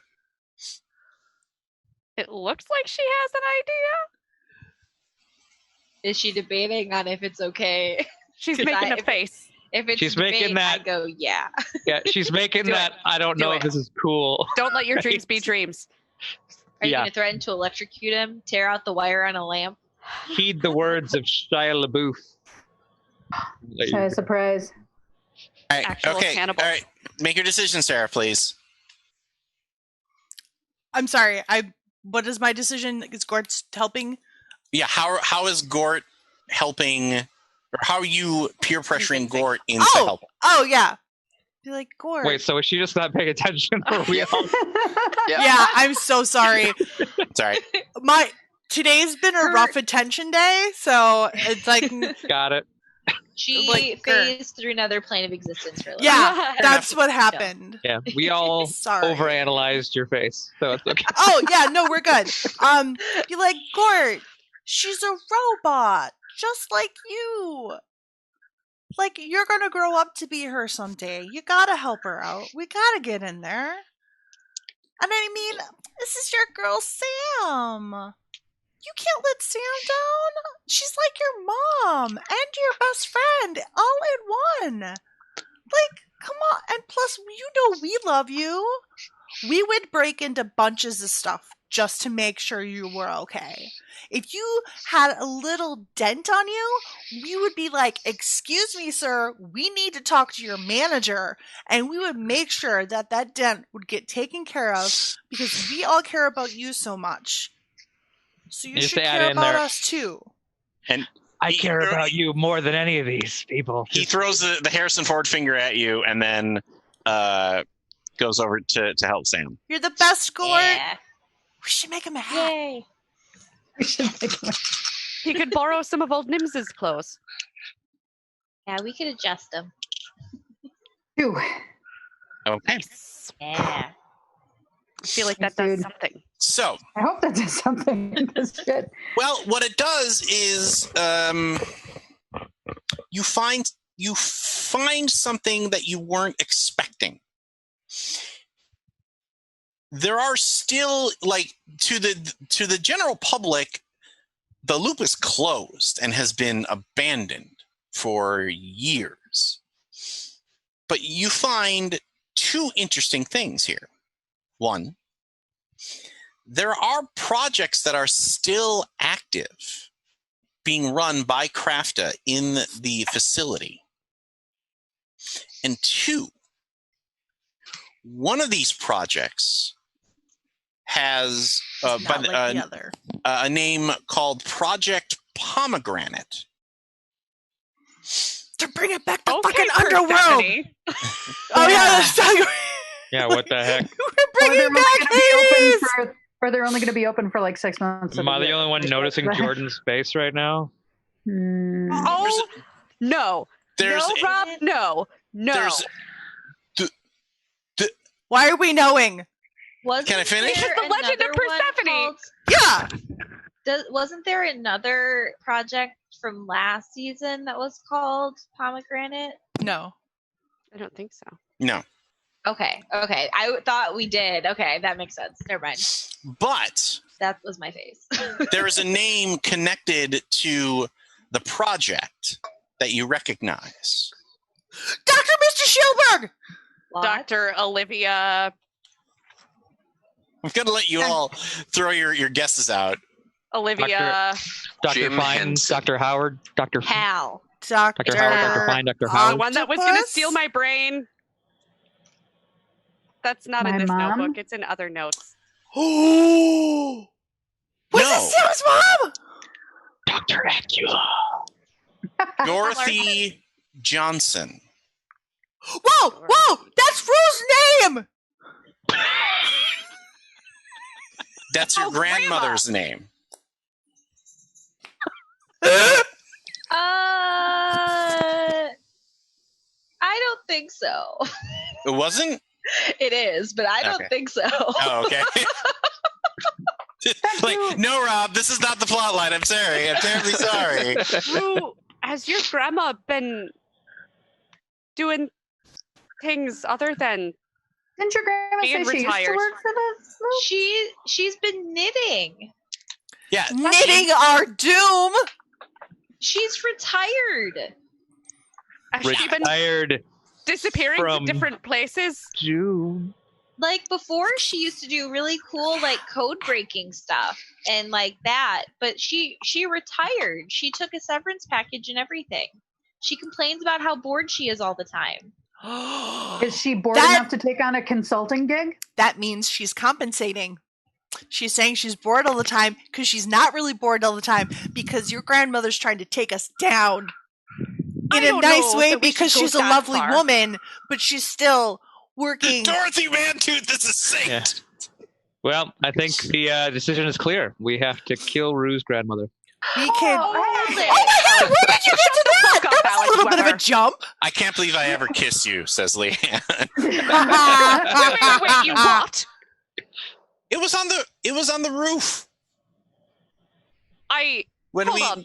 Pardon. Wait. Oh, when you thought you were gonna die. Oh, right. You don't know that me and Lianne Smith... It was just once. I'm gonna step out here. Do you know that me and Lianne? I don't think so. Okay. I'm sorry. When was this?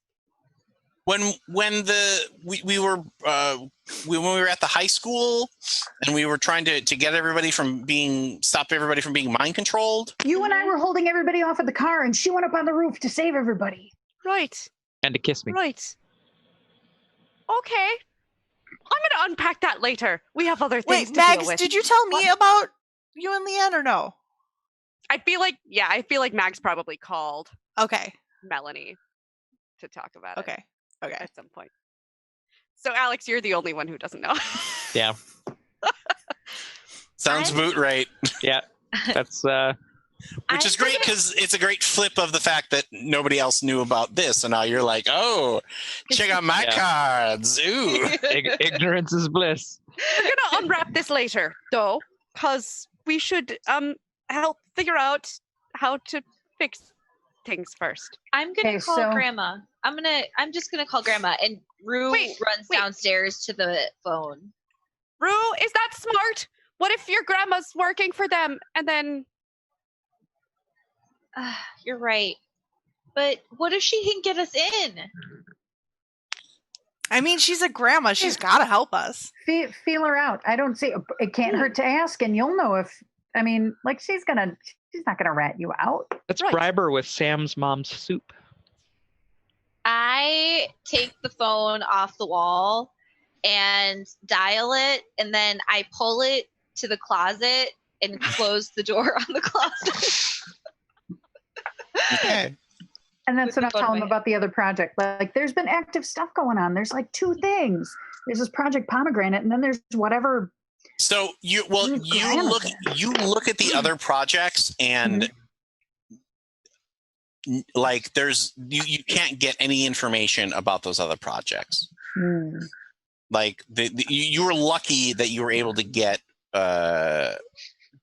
Grandma's name off of your last hack. And if I dig deeper, they're gonna find me. Right. I've been really walking a line. We're just gonna have to break in then, and we'll get the information there. Hello, says your grandma. Hey, Grandma. It's Rue. We're coming to get you, Barbara.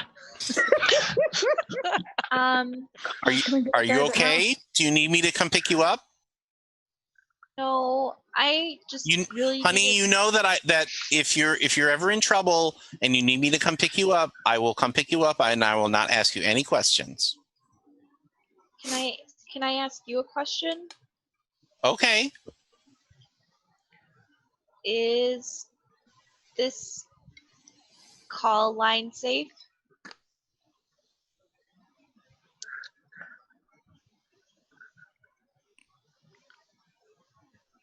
didn't say yes. That means no. Come pick me up from Sam's house, please. Okay, I'll be right over. Boom. Well, Are we gonna kidnap your grandma? I Is Grandma gonna slowly. kidnap Or is Grandma Well, gonna we didn't- kidnap I'm us? assuming we were all talking when she was in the closet. Yeah, you were all like talking.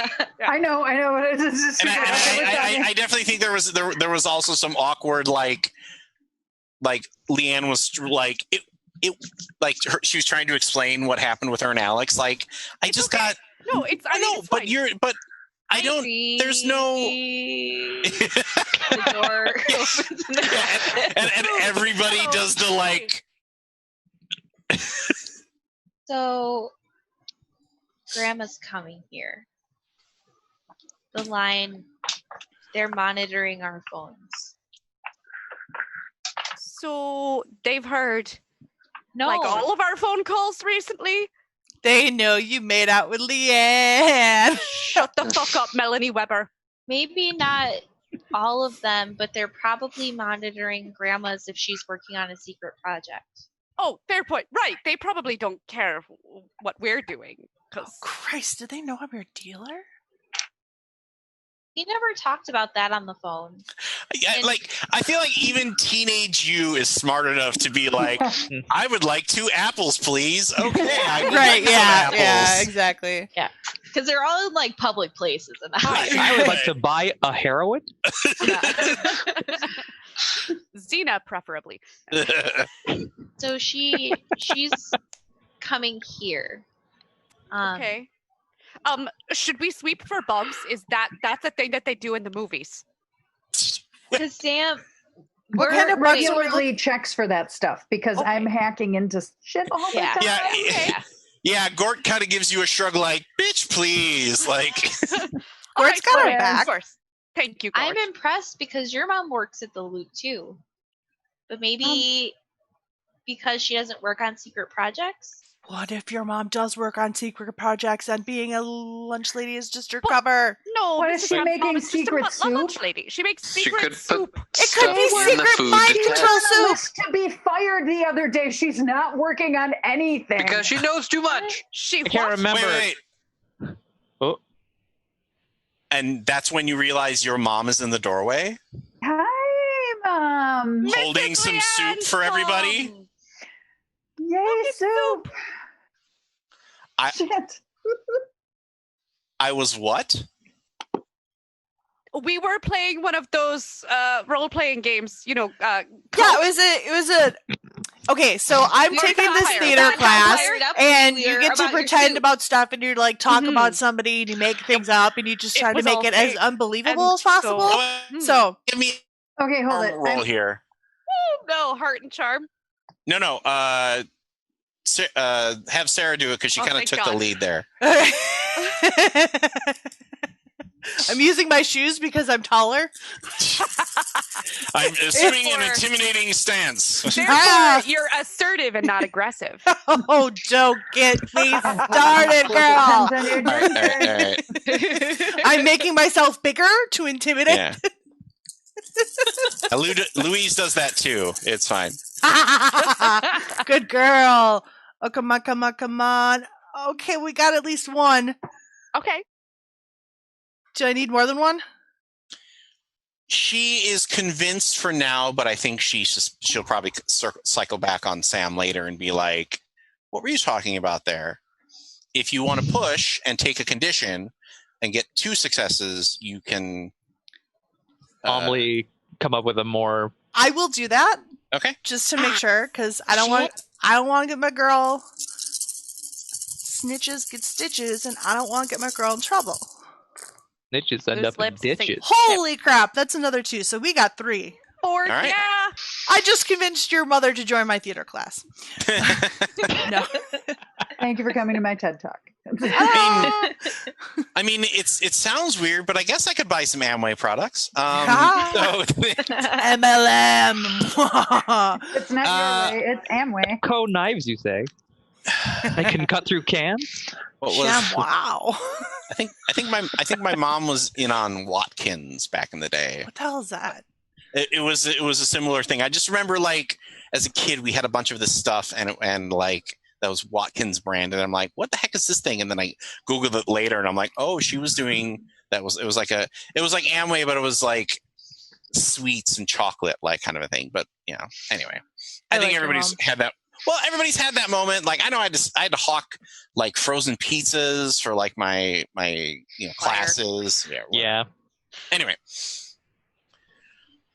All right. Well, maybe you guys should take a break from the game and like come downstairs and have some soup. It's a really good idea, Sam's mom. Like, are you? My grandma's gonna stop by soon too. Okay, that's fine. Thank you. Thanks, Mom. Anything besides soup? Thanks, Mrs. Sam's mom. Well, what would you want? What do you want, Alex? Do you want the grilled cheese that you used to like? I would actually. That sounds. Do you have any pomegranates? I really want to mess with you and be like, and her eyes start going red, and she's like, terminate, terminate, terminate. But no, What the heck is wrong with you, Ola? What the fuck is wrong with you? We like all We've look just at been Olaf reading- like, what the yeah, I fuck? think everybody is like. Well, I think there is a moment where you're like, What the heck are Ola? you look at Olaf, but there's also like I think half of you look at Olaf like, what are you doing? And half of you look at Sam's mom, expecting her to go like robo-killer. Yeah. We've just been reading Bullfinch's mythology. He's being weird. It's fine. It's a time for testing boundaries, right, Olaf? It's fine. Olaf. Like, so Pomegranate is Olaf's safe word. as you all go downstairs with Sam's mom, like I think there's a cut out to the house as we see Grandma Johnson's car roll up and stop. And we cut back to Sam's mom being like, so you pretend that you're like a wizard? Is that how that's how these games work? Yes. We've got wizards and elves and Tin and It's a math game based on probabilities. Oh, that sounds awful. Like, well, I shouldn't say that. Like, I used to, before I met Sam's dad, I used to date a guy who was really into like Lord of the Rings, and so I get it. Like, isn't Sam's dad your son? That's What? no. I have. Oh the no, grandmother. you're the one with the grandma. Yeah. Gotcha. Yeah. he was. Carry on. He wrote me. He wrote me a poem in iambic pentameter. Alex writes really poems, nerdy. It and then is. he yells them into Wow. a microphone. He does Yeah. do that. I mean, They're yell is mostly bad. it's subjective. It was. Most of them are about you. Never mind. That's It really was the- Icicles. sweet, Mom. What? I could get you copies if you want, Mags. Oh no, I'm fine. So she glances out the window and she's like, "Rue, I think your grandma's here." Oh, I'll be right back. Are you sure you want to go by yourself? As you leave, Mrs. Watts is like, "Sam, you don't want me to talk about my old boyfriends in front of your friends? Is that what?"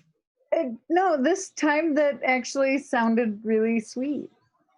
He was very sweet, and he was. He was very. Never mind. Do you have his number? Hey, is the soup boiling over? We should check that. So, Rue, you head out into the evening, where your grandma's car is idling. I stop next to her car door, so I don't really get in the car. Okay. I do the roll down your window rolly gesture. And she does. Or actually, she reaches over. You're making your poor grandma reach over and roll down the passenger side window. Well, if she can barely reach I to roll down the She window, came she around can. to the driver. Yeah, I'm by the driver door. Oh, okay. So you're within reach of her arms. Yeah, Yes. I think I Yeah. watched her grandma reach over to try to do that, and I turn to Melanie and I go, "We can take her." 100%. I don't know. She's got those arms because she has to actually roll them down. Yeah.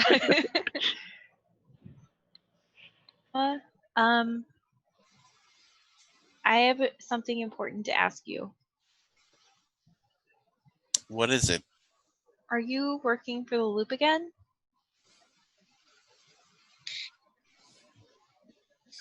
No. Are you sure? Yes. Not even on Project Pomegranate?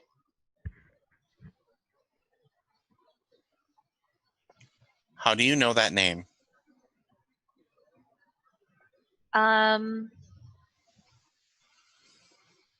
I saw it.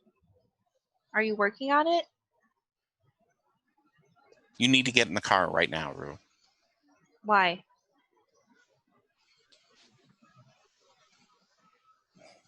It's for your own safety. Don't get in the car. Don't go to a second location. Never go to a second location. Location with your It's her grandma. grandma. I know, but Don't go in still. the car. Ask if she has candy. Do you have Grandma, a puppy? we really need your help. Emphasize the we. Because my friend is in trouble. And we had to find out about the Loop. That's how I know.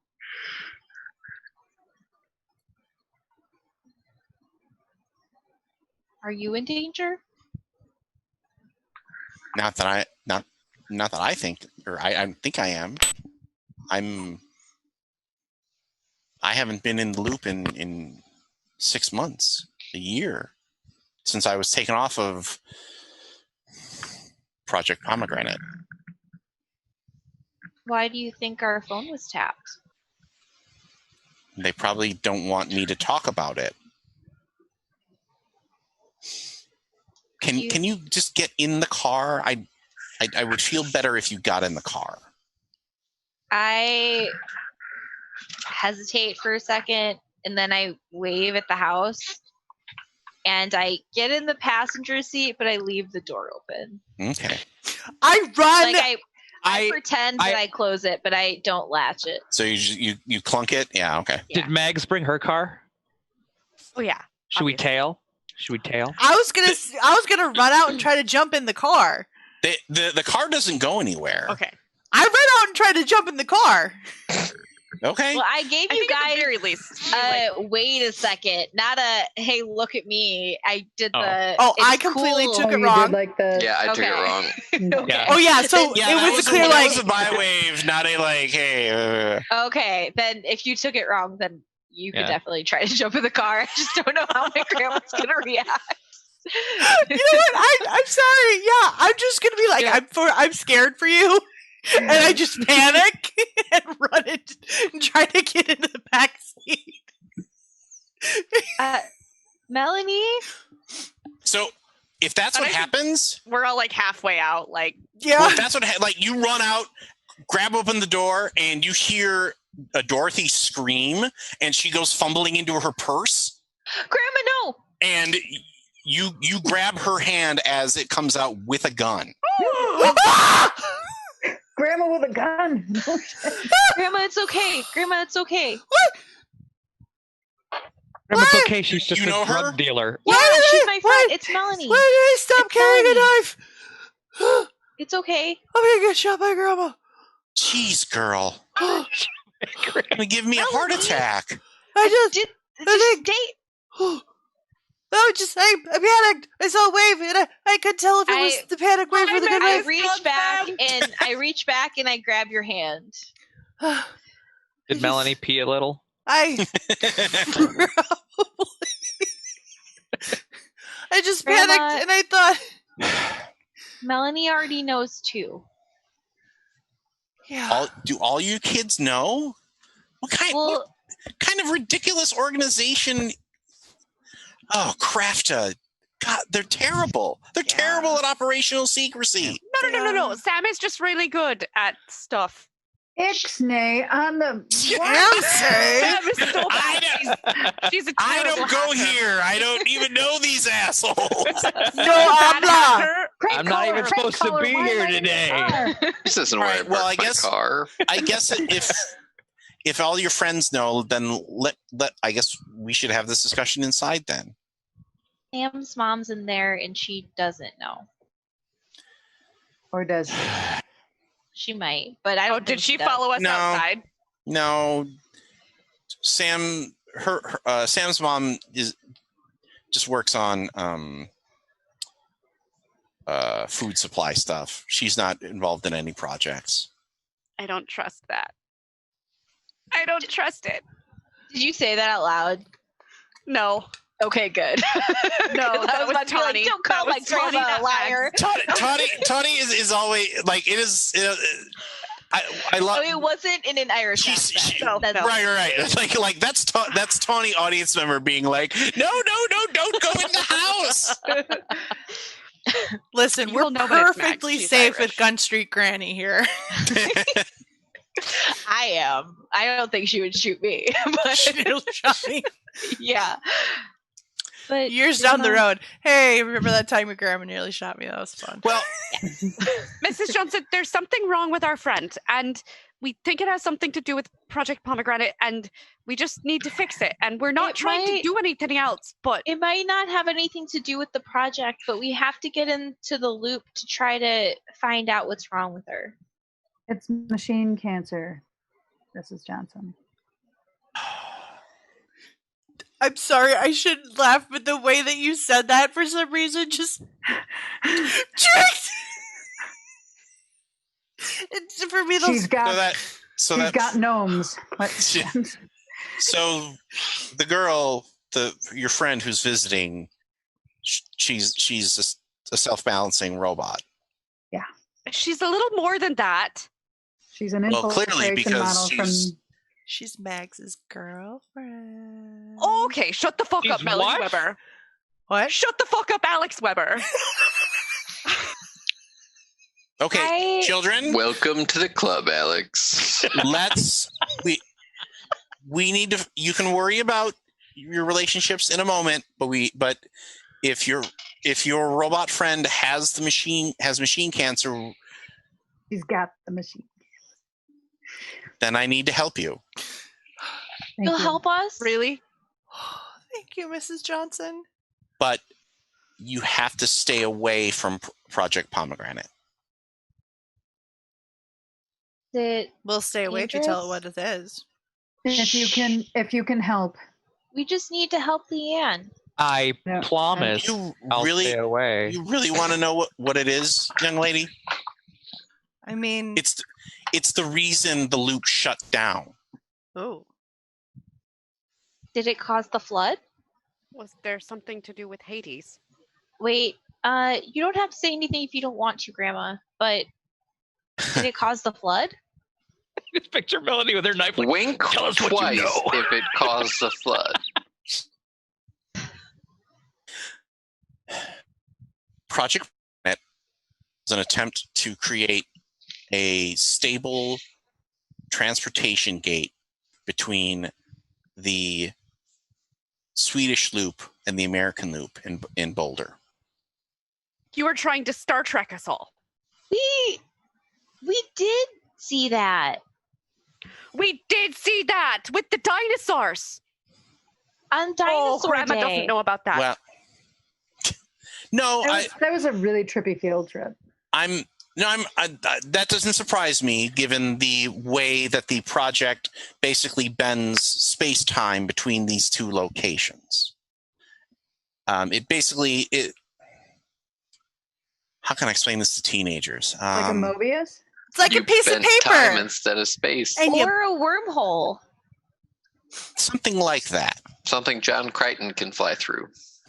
There was an Nice. episode on X-Files, something like that. Well, It's like when P.S. Sundog I was waiting kicks for a an soccer X-Files ball reference. and a football, so and it here, curves in ways that it shouldn't.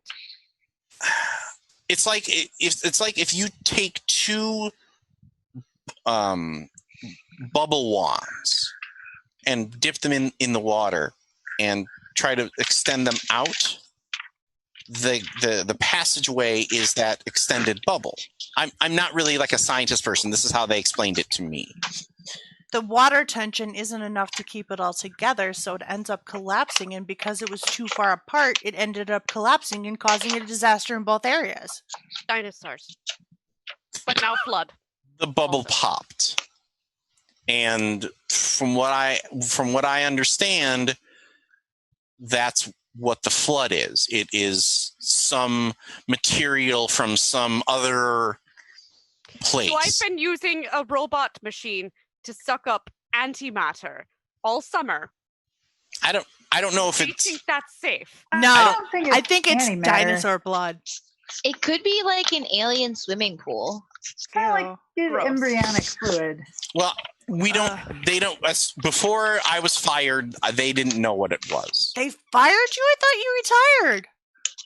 Okay. We should table this.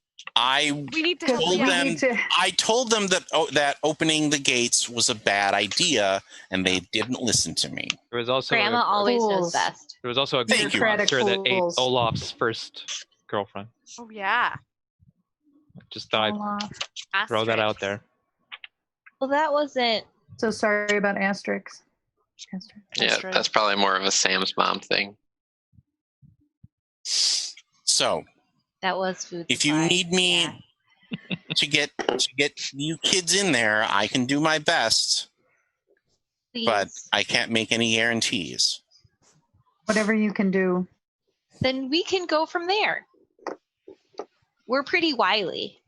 Just get us to the doorway of danger, Mrs. Johnson, and we'll take it from there. We've done just a lot more things than I think you know. Get a good look I at a shouldn't have said that. T-bone I by should not have said sticking that. it Now's up not a a good bull's time. ass, but wouldn't you rather take his word for it? She's pretty quick. She probably is good at figuring it out. All right, everyone, get in my car, and let's go and do this. We cut to Oh, boy. Grandma Johnson's car as it winds its way up to the darkened towers of the loop. And there is you pull up to the fence. There is like a guard waiting there, and she rolls on the window and says, "Hi, young man.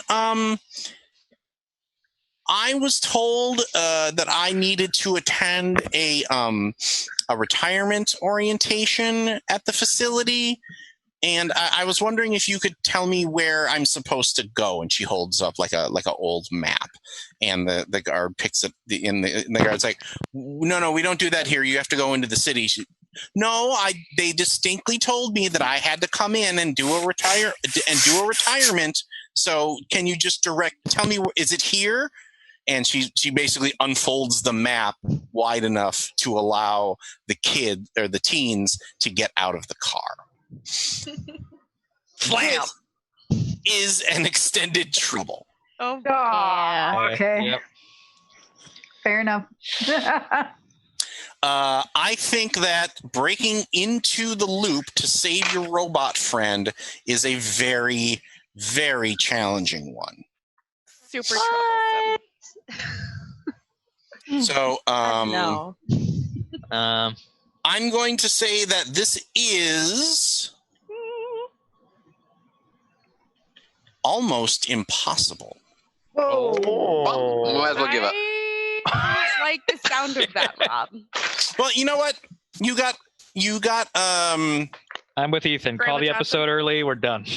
you got Dorothy's help, so we're going to say that it is merely extremely difficult, which means that you need 24 successes. Okay, we've done that before. We have.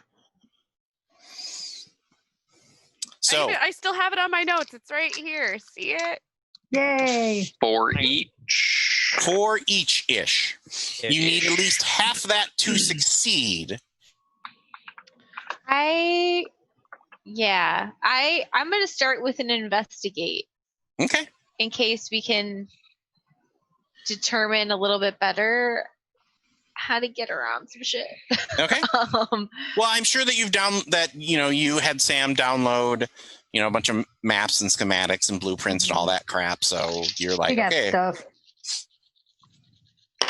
If I like burn some incense and breathe it in and like meditate, can I use my ankh? Yes. Okay, thank you. Now you take the ankh and you stab it into the map. Like that's where we're going. I like do a little twirl above the Yeah. That's 1 6. That's 2 6s. And what condition are you marking? Because I'm assuming you pushed.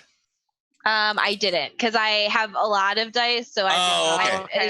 Okay, so are you going to push then and re-roll your? I am gonna push because do it. It's a lot. It's a lot. Okay.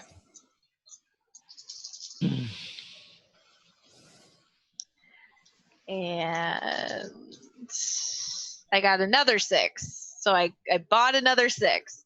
I'm gonna mark scared. Right. So that's 3 6s total. So, you're poring over the schematics and the blueprints that Sam has been able to get her hands on, and you're like, I don't even know where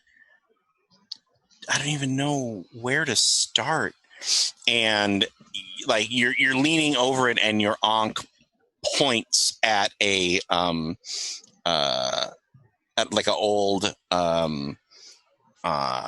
air processing plant, which if the loop was working, you wouldn't be able to get in there because all the machinery would be going, but because it's shut down, the ventilation system will be open, right, for us to sneak through. Right. Guys, we can get in here. We could probably get in here. And we cut to you all, by basically it's like a massive, air conditioning unit. And it's the classic, let's, walk through the grating, and there are the massive fans that are slowly rotating in the breeze. Can I force a door open, or maybe the fans are rotating faster and I need to use something to stop them? Okay. Body force? Sure. Cool. Obviously, I can't use my car for this, so it's 9 dice. 9 dice only. No, wait. Why not use the tire iron to help you stop that? That's because from we your rode car. with Grandma Johnson. Oh, get it from her Can car. we? Can I do that? Can I use my tire iron? That's okay. I'm rolling 9 dice. Yeah, just roll 9 dice. That is 2 6s. I am straight up pushing it though. Definitely scared. Scared that we're not going to be able to help Lianne. So I'll set those aside and re-roll all of these. None of them are 1s. Fork, yeah. Let's keep them all. No jail time. First time for everything. Look at this dice amnesty. I got 1 more 6, so that 3. puts us at 6 total. Okay. Who is next? As Megs, you make your way through the ventilation system, and you come to you pop out, and there's a security door that you wail on, and you give it some nice meaty soccer kicks to bust it open and get into the next part of the good bicycle the facility. Bitching. Who's next? Can I charm the door to open? No, but you might. Are the hinges on? No, stop it. That's a real thing, man. So no, I know it's a thing. Maybe you can work your charms on whatever small security forces they have patrolling this particular. Yes, definitely. Oh my gosh, I have the worst / best idea. So an Ethan idea. Does anybody know? We can't hear you, sir, because you got your. No, it's not. No, but you had your hand up. So. Yeah. Sorry. Yeah. So does anybody know? I mean, theoretically, if someone was to say, a handful of Coke and blow it into somebody's face. Oh, you're gonna Michael Sarah? Have you ever tried cocaine? Do you just carry around a handful of cocaine? Sometimes it's PCP, but you know. I mean, like, it's an 8-ball. That's not that much. I feel like out of all the characters in this game, she is the most likely to do that. You know what? No, I think we'll try to peer pressure him first. I'm assuming them, Okay. the guard. Mm-hmm. Yeah, I'm gonna try to peer pressure the guard into doing drugs with me. And being like, come on, nobody's gonna know. It's just like you and me here. We can wander around the halls and it's gonna be so much fun. Like, seriously, think about it. Roll the charm. Oh, is it maybe someone we went to school with who's like maybe 1 or 2 years older than us? Is it Kirk? No. Ah, No, I that feel was like too much. yeah. Like we've put poor Kirk through enough. Hasn't he put us through enough, Rob? Isn't it only fair? No, you Sarah, beat was the that crap a out of him for like 3 Was sessions, that no and sixes? What? Did you get no sixes just now? Was that face? Oh no, that was I was counting. Oh, That was the okay. counting Here. face. We're good. Okay. I haven't rolled yet. Okay. Sarah's counting face looks like shock. Holy fuck, 4 6s. Fuck yes! Okay. Are you gonna Are you- push it? You know what? I'm gonna Do it. Do it. Yeah, what the hell? Why not? Because you Do get it. to keep them. Yeah, and I'll go. Because Jordan and I only got 3 each, and we need 4 each, really. And I'll Right. probably get 0. That's because you're special. I I know. used mine up at the beginning. I'm not confident. So I'm gonna go. Yeah, I'll go ahead and go upset because Okay. this is upsetting. Mm-hmm. Well, or maybe you're feeling the effects of the drugs that you did with this guard, and you're like, Be like, and now you're, maybe you shouldn't have done a bump of cocaine while you're, which enhances your paranoia while you're breaking into a government facility. Fair enough. breaking into a dilapidated government facility, Right. looking for secret things that we don't know about. Oh, I still can't believe I rolled 4 6s. We're at 10 now. Holy fucking shit! Tell me, Sarah. Tell me with your words. I rolled another 4 6s. Yes. Oh yeah! Wow. I'm taking a so I fucking can picture. see it. Yeah, I want to I'm see not that even beautiful fucking. roll. Can we post What it on the Insta? fuck? Yes. Do it. Yeah, wait, 1, 2, All right. 3, 4, 5, 6, I 7, should have 8. made it impossible. Damn it. Dude, I'll put it to the group chat because I am Fork, yes. Okay. fucking floored. Who is next? We're up to 14. BT Dubs, Rob. Okay. Holy fucking shit! That was insane.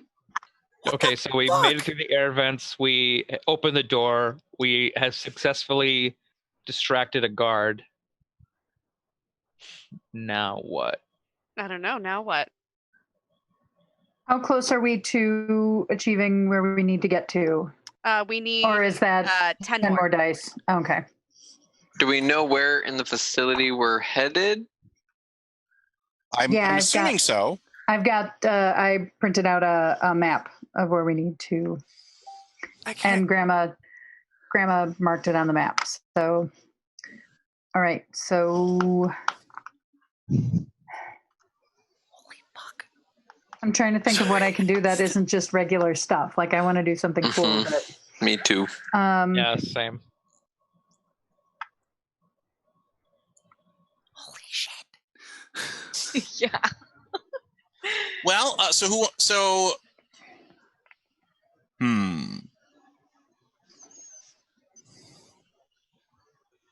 Well, Alex, let's see. Like Sam, I feel like we can continue your hacking theme here. Mm-hmm. Like Ethan, aren't you good at like sneaking? Nope, that was last time. That was when you were a kid. Okay. Yep. Well, what are your top? My tops Guys. are tinker and calculate. Oh, Okay. I feel like tinkering or calculating would be good. I feel like if you want to tinker and divert power to the area that you are in to help run the diagnostic, I think that would be that seems like a good role. Yeah, works. So maybe save that, and so until Alex, what is your big die pool? My biggest are mind and body, and I have a 3 in empathize and 2s in move and tinker. Let's do a move for you then. Okay. Like maybe you're doing the sneaking bit. Okay. Like you've got to make your way past a couple of security cameras so that you can get into the room and shut them off for the rest of everybody else. Or he has to climb on top of boxes in order to avoid the cameras, because that would be... basically they're sending you forward to take care of the cameras, and then everybody else can make it past. Okay. I got 1, so I will push it. Oh boy. Okay. Push it. Put that off to the side. Oh, I got 3 that time. Oh, 4, so I yes. have 4 total. Yeah, Okay. Weber's kicking ass in the house. 18. All right, you've got it shut off. So I think Sam, you've got it to hack to boot up the power, and then Ethan, you've got to tinker to shunt it to basically the robot repair bay. If y'all can get 3 each, we got this. I'll be scared, by the way. Okay. Since I have many, I'm going to do them in 2 batches, if that's okay. That's fine. Okay, I got 1 for the first round. Yes. And another 2. So I've got 3 total. Okay. Nice. That puts us at 21. Okay. So close. We're so And close. So close. I'll push for 1 more. If that's okay. Just to Yeah. kind of, since we are You guys- so close. You guys are kind of ahead here. Yeah. Yeah, Sarah got fucking What 8. happens if we get more than we need, Rob? You get $1 million. Okay. And Ooh. Rob gives up on GMing for Yeah, I immediately hang Never up. throws us a bone again. That's fine. I get 1 more, and I'm scared. So If you get more successes, that means that next time I actually have to give a human character cancer. So Aw. too soon, Rob. Too soon. sorry, Sarah. Sorry. It's okay. It's all right. She's And, doing great. Ethan, She's cancer free right now, so it's all good. Yes. Tell her welcome to my mom welcomes her to the club. Yay, Okay, Will. My mom, too. Yay. Ethan, so give me your tinker roll here. How many do we? We only need We need 2. 2. We're at 22. Got that fancy tower so we could do it all in one go. Mhm. I got 2. Oh, 4. Yeah, we made it. Should I push it? No, you don't. No, we don't need to. Everyone else took conditions. God. We're good. I'm so I was like, really looking what? forward to the $1 million. Sarah, we wouldn't have gotten it if you wouldn't have gotten Yeah. 8. Oh my I'm gosh. still Gonna pay off all the Holy student loans, shit, you guys. So you divert power from the project pomegranate into a nearby robotics room, and like there's a like a massive seat where the robot is perched, where they can basically like plug it in and work on it. And as Olaf rewires and plugs in the cord, it kind of like the seat itself comes to life. And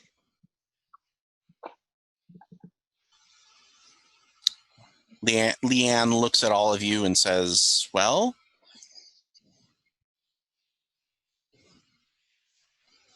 I guess this is goodbye. What? What do you mean goodbye? What do you mean?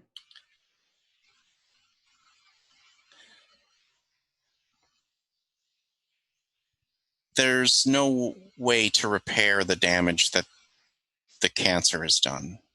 No, in this that body. no. But- That's the entire point. But through this facility, I will upload my consciousness, and I will live here. I called it! Can't you? Isn't there another? We can find another self-balancer, can't we? Only if we go. Only if we can go fix this. back to Boulder City, and I don't want to do that. We can have one shipped here. Can't we figure out a way of getting into the system and have one? Where's our mom? We can One use That's what I Project was just Pomegranate. thinking. There's got to be some way With that the we warp. can have them send one. From Project Pomegranate. Even if it's just piece by piece, I can put it together. I can rebuild it. We I'm can not- warp. There's a warp with Project Pomegranate. There's a warp. There's a wormhole. I don't know how these things work, but there is one. But you can't leave Lianne. I'm not leaving. I'm just going to be staying here. You can come and visit me. It was pretty easy to get in here. Do you realize how much drugs I did with that security card to get here? This was not exactly easy. I can't stay on the islands. Why not? I was going to wait and tell you until the summer was over. Well, But for me, it is. Tryouts scheduled with the soccer teams in America and Ireland. And no, we're going to get you fixed. It's fine. We're Whoa, going to use the warp can thing. we hold on a second? When were you going to tell us that you were going to do the soccer team tryouts? When the summer was over, when everything was normal and we were all fine, and everything's been weird, and so I was gonna tell you all then. I don't even know if I'm gonna make the team, and if I don't, then I'll be back. But Alex and I are going on tour.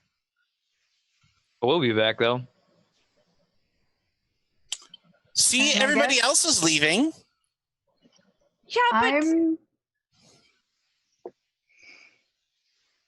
we can fix this. I mean, is this our last summer together? No, It Lianne, is, isn't it? We'll still be able to talk online like we used to, right? Yeah. And Mags, I can set you up so that you can take something with you and you'll still be able to talk to Lianne. I just kind of thought that maybe you would want to come with me. Because she can't stay here, and then And in a way she will, but in the only way she can. And that's online. Megs, you had to know this was going to be temporary, even if this body wasn't damaged. I was going to have to run. I mean, they're going to send more Connor units. They have to. we stopped it once. I stopped it once.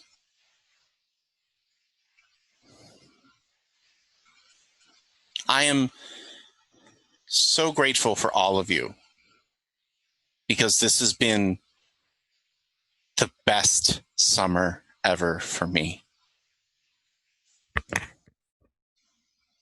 And I will remember it forever. And I will be around forever here in the loop.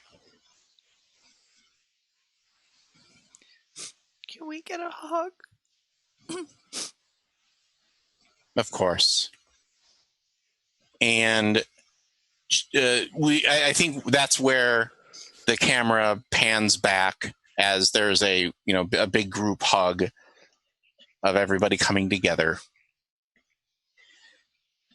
And then what I'd like you all to do is what is the scene that signifies your end of this summer playing underneath the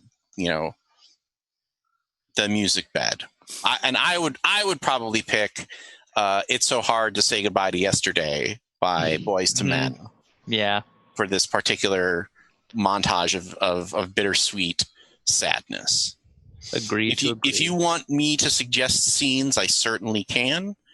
Are you saying we pick like the scene that we think encapsulates each of our separate summers? Yeah, or well, not necessarily a flashback, but also actually, do you want to do flashbacks or do you want to do the like, and then this is the me leaving or getting on the bus to go to do the thing? Like the end of Breakfast Club where they were all leaving the. Gotcha. Yeah, like I was thinking more like that.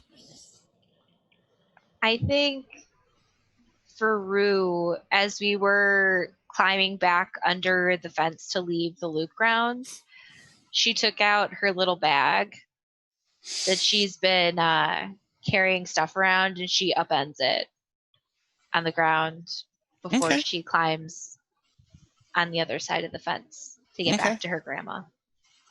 Okay. I think that Alex is laughing and having a good time with his bandmates, knowing that they're about to go on a journey that may or may not determine their futures. Okay. But before he jumps in the van with his sister and the rest of everybody, he stops to take one last look at the loop, knowing everything that he's experienced here. Okay. I think Mags, I guess, is probably her getting on an airplane to go for one of her tryouts, and we zoom in as soon as she like takes her seat and gets settled and gets her luggage, and she pulls out a picture of the entire crew, including Lianne, just from this summer, and like. Can I make an edit to that? Yep. So I think you're instead of in the plane, you're looking at that in the airport, and you're looking at the destination thing, like the screen. Yeah, and just for a split second, one line flaps quickly, and it says, "Good luck, Mags." And then and before anyone else can notice, it flips back. Rob. Was that a good one? That was a good one. That was a really good one. Like we need we need a different shirt now for the Rob, I'm gonna kill you, and the Rob, that I'm turning into Sarah. God, I hope not. That's so much tears. Okay, well it's like what, one little one right there. Okay. Oh, I've been bawling for like 10 minutes now, so we're all good. Okay, who's next? I think I'm packing up all my stuff from pals as I'm getting ready to hit the road with the band, and basically saying goodbye to the machine shop. Because I don't know what's happening after this. This is the first time I've ever left the city, or am going to, and I don't know if I'm coming back or what's going on, or. And I I'm think, just in yeah. I'm sorry. No, I think one last. Rob, you're. Yep, didn't get any of that. Cutting. Okay. Take that back like I 5 think seconds. Pal something. I think Pal yells back and says, "Get your ass in here!" And when you're standing there in the doorway, he flops a thick envelope full of cash on the desk. What's that for? I'm giving you an envelope. You dumbass! It's for your trip. Yeah, but Go bring back some good stories to tell. All right. Okay. I'll maybe see you sometime. Yeah. And he turns his chair back to the window, and you can kind of hear him being like, Oh.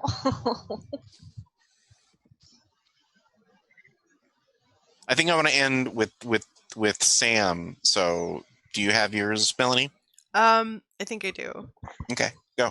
I think there's definitely, like, while she's packing up in her room,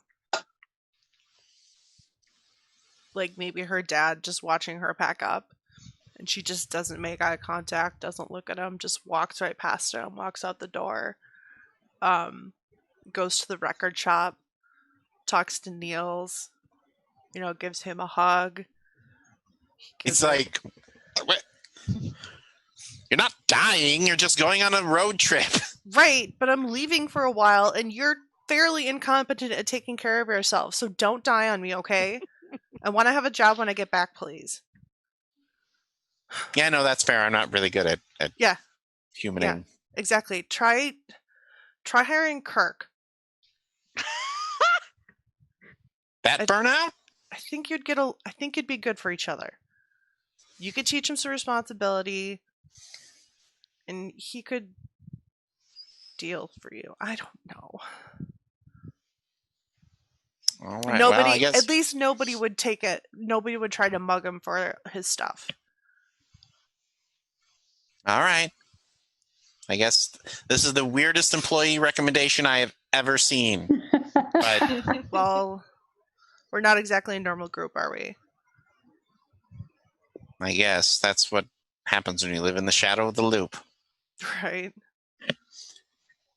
And then, there's getting into the van and, like, sitting with the rest of the band and, like, riding shotgun with Dominatrix and just kind of, like, smiling and laughing about stuff and just, like, off into the sunset. And that's when you get hit by the train, right? No. Hey, I'm in there too, man. Yeah, that's 3 cast members you just killed. No, we all meet up in Party Dublin. kill. It's good. We all meet up in Dublin. Right. And Sam. All right. So probably just left Megs at the airport. She's lending me her car while she's gone. Oh, yeah. And I get home and I see Mom. And I get a bowl of soup. And I go upstairs. And I pull the cover off the computer. And I fire it up. And I ask for a secure line. Okay, hold on. Have y'all been building something up behind our backs? Because this is what this feels like, and I don't like it. Well, no, I don't know what Rob's had in mind, but I'm just kind of yanking this out as it goes. But hey, Lianne, you're never gonna guess the day that I had, or maybe you would. And I think it's the blinking cursor, much like the way that we began on focusing on this cursor when we started Tales from the Loop, and like 2 letters type out and then it fades out. All right, folks, that was Things from the Flood. We'll be back after we've all had a good cry, and we will talk about our final after school special in just a few moments. We'll see you then. I hate you, Rob. And welcome back to our final after school special for Things from the Flood. Gosh. I'm ready. So, we were all talking during the break and talking about how you'd like to think that, if we had a chance to do it all over again, we do things differently, and we kind of realize collectively that it's still gonna suck. Like, being a teenager is hard, and even if our group makeup came from different eras of being a teenager, we all still had universal experiences where you're like, oh yeah, I've been there. I have made that mistake. I have had that awkward discussion with my family member. And I think that's why this game and our other teen adventure show, Masks, I think really resonate with us as the players, because it lets us dive into those issues and make those considerations and maybe make better choices, or at the very least understand that sometimes there are no good choices and you make the best ones that you can. So it was a fantastic journey for us here tonight. And I'm very excited about the future, but I'm also very sad that we have to put these characters back in the cabinet for a little while. Our next show is going to continue our bright and shiny future here. We're going to be playing the Delta Green role-playing game, and I think it's going to be a fantastic... I think it's going to be spooky. I think there's going to be drama. I think it's going to be another dramatic experience. I think everybody is excited to play, to explore some dark corners of the world, and I think that it will be I think it's going to have that same good mix of spooky elements and interpersonal drama that I think that our crew really excels at. This is going to be my first time playing Delta Green in literally 17 years. Wow. Like my first and last experience with Delta Green was not very good. And Sarah has been one of the people who really got behind this push, and I really appreciate that fact, Sarah, because I feel like that's, you had that bad experience, but you're willing to trust all of us to make sure that you have a good one this time. And it's fantastic to see. I also want to give a shout out to our very special guest, Jenny Higgins, who we love having her as part of our team, and we're going to do our best to reconnect with her and find out your emoji's in the wrong one, Ethan. To reconnect and bring her back, and like the trick. What we're going to really try to do as we go into 2021, since we're going to be staying as a remote show for the foreseeable future, is we want to be able to figure out ways to bring in Jenny, to bring in Danielle, to be able to take advantage of the fact that folks that we aren't always necessarily able to play with, we can do that now. And we're going to have some logistical discussions coming up to figure out like how we're going to handle that. It's going to be really boring to everybody, but it's also going to be really necessary. So, but thank you so much for joining us again. I think that you were able to grab the cyclical ending that I wanted to have with this show, a loop, if you will. I was going to say, it's like a loop. on brand. So, and I've always wanted to do show stuff with you, and this has been an excellent opportunity to do that. And I've had a ton of fun. So, and even conspiring with those elements behind the scenes, like now Tony is ultra paranoid of like, but I will say that we did discuss early on that the machine cancer arc was going to be kind of her story. Mm-hmm. I mean, that makes the most sense, especially since it's central to the flood mythology. So obviously it's got to be Lianne. Otherwise, does anybody else have any projects or things they want to push? What's going on with Romancing the Game? We just did an episode on Morrigan from Dragon Age Origins, and we will shortly be following up with an episode on Severin. So hit us up on Romancing the Game wherever you get your podcasts. All We right. talk about video game romances because they give us feels. All right. And this episode was like Costco size feels Oh my God. tonight. So Yeah.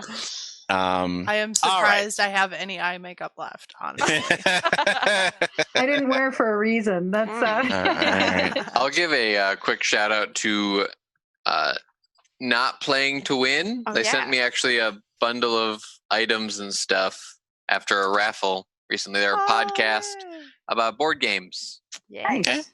I also have a podcast that is 2-time Emmy nominated with Brad as well, because he's over here.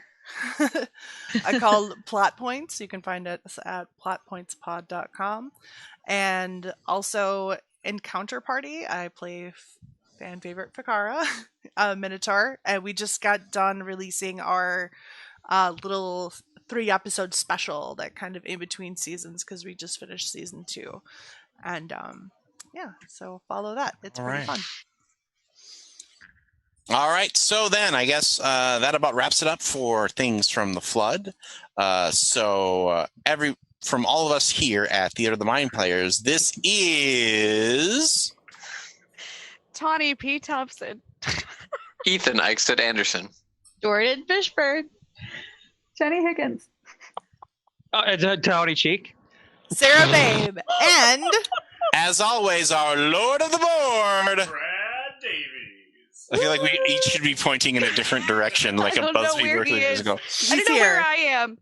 From all of us. And a shout Here. out to Jordan Scar as well. yeah, Yes, that's awesome. fantastic. Some- Podcast listeners, check us out on YouTube to see Jordan's Lichtenberg. I almost called him Liechtenstein. Yeah. From all of us here at Theater of the Mind Players, this is Rob Whelan reminding you, just repeat to yourself, it's only a game. I should really just relax. Stay And wear a safe, mask. everybody. Where Wash your is that? hands.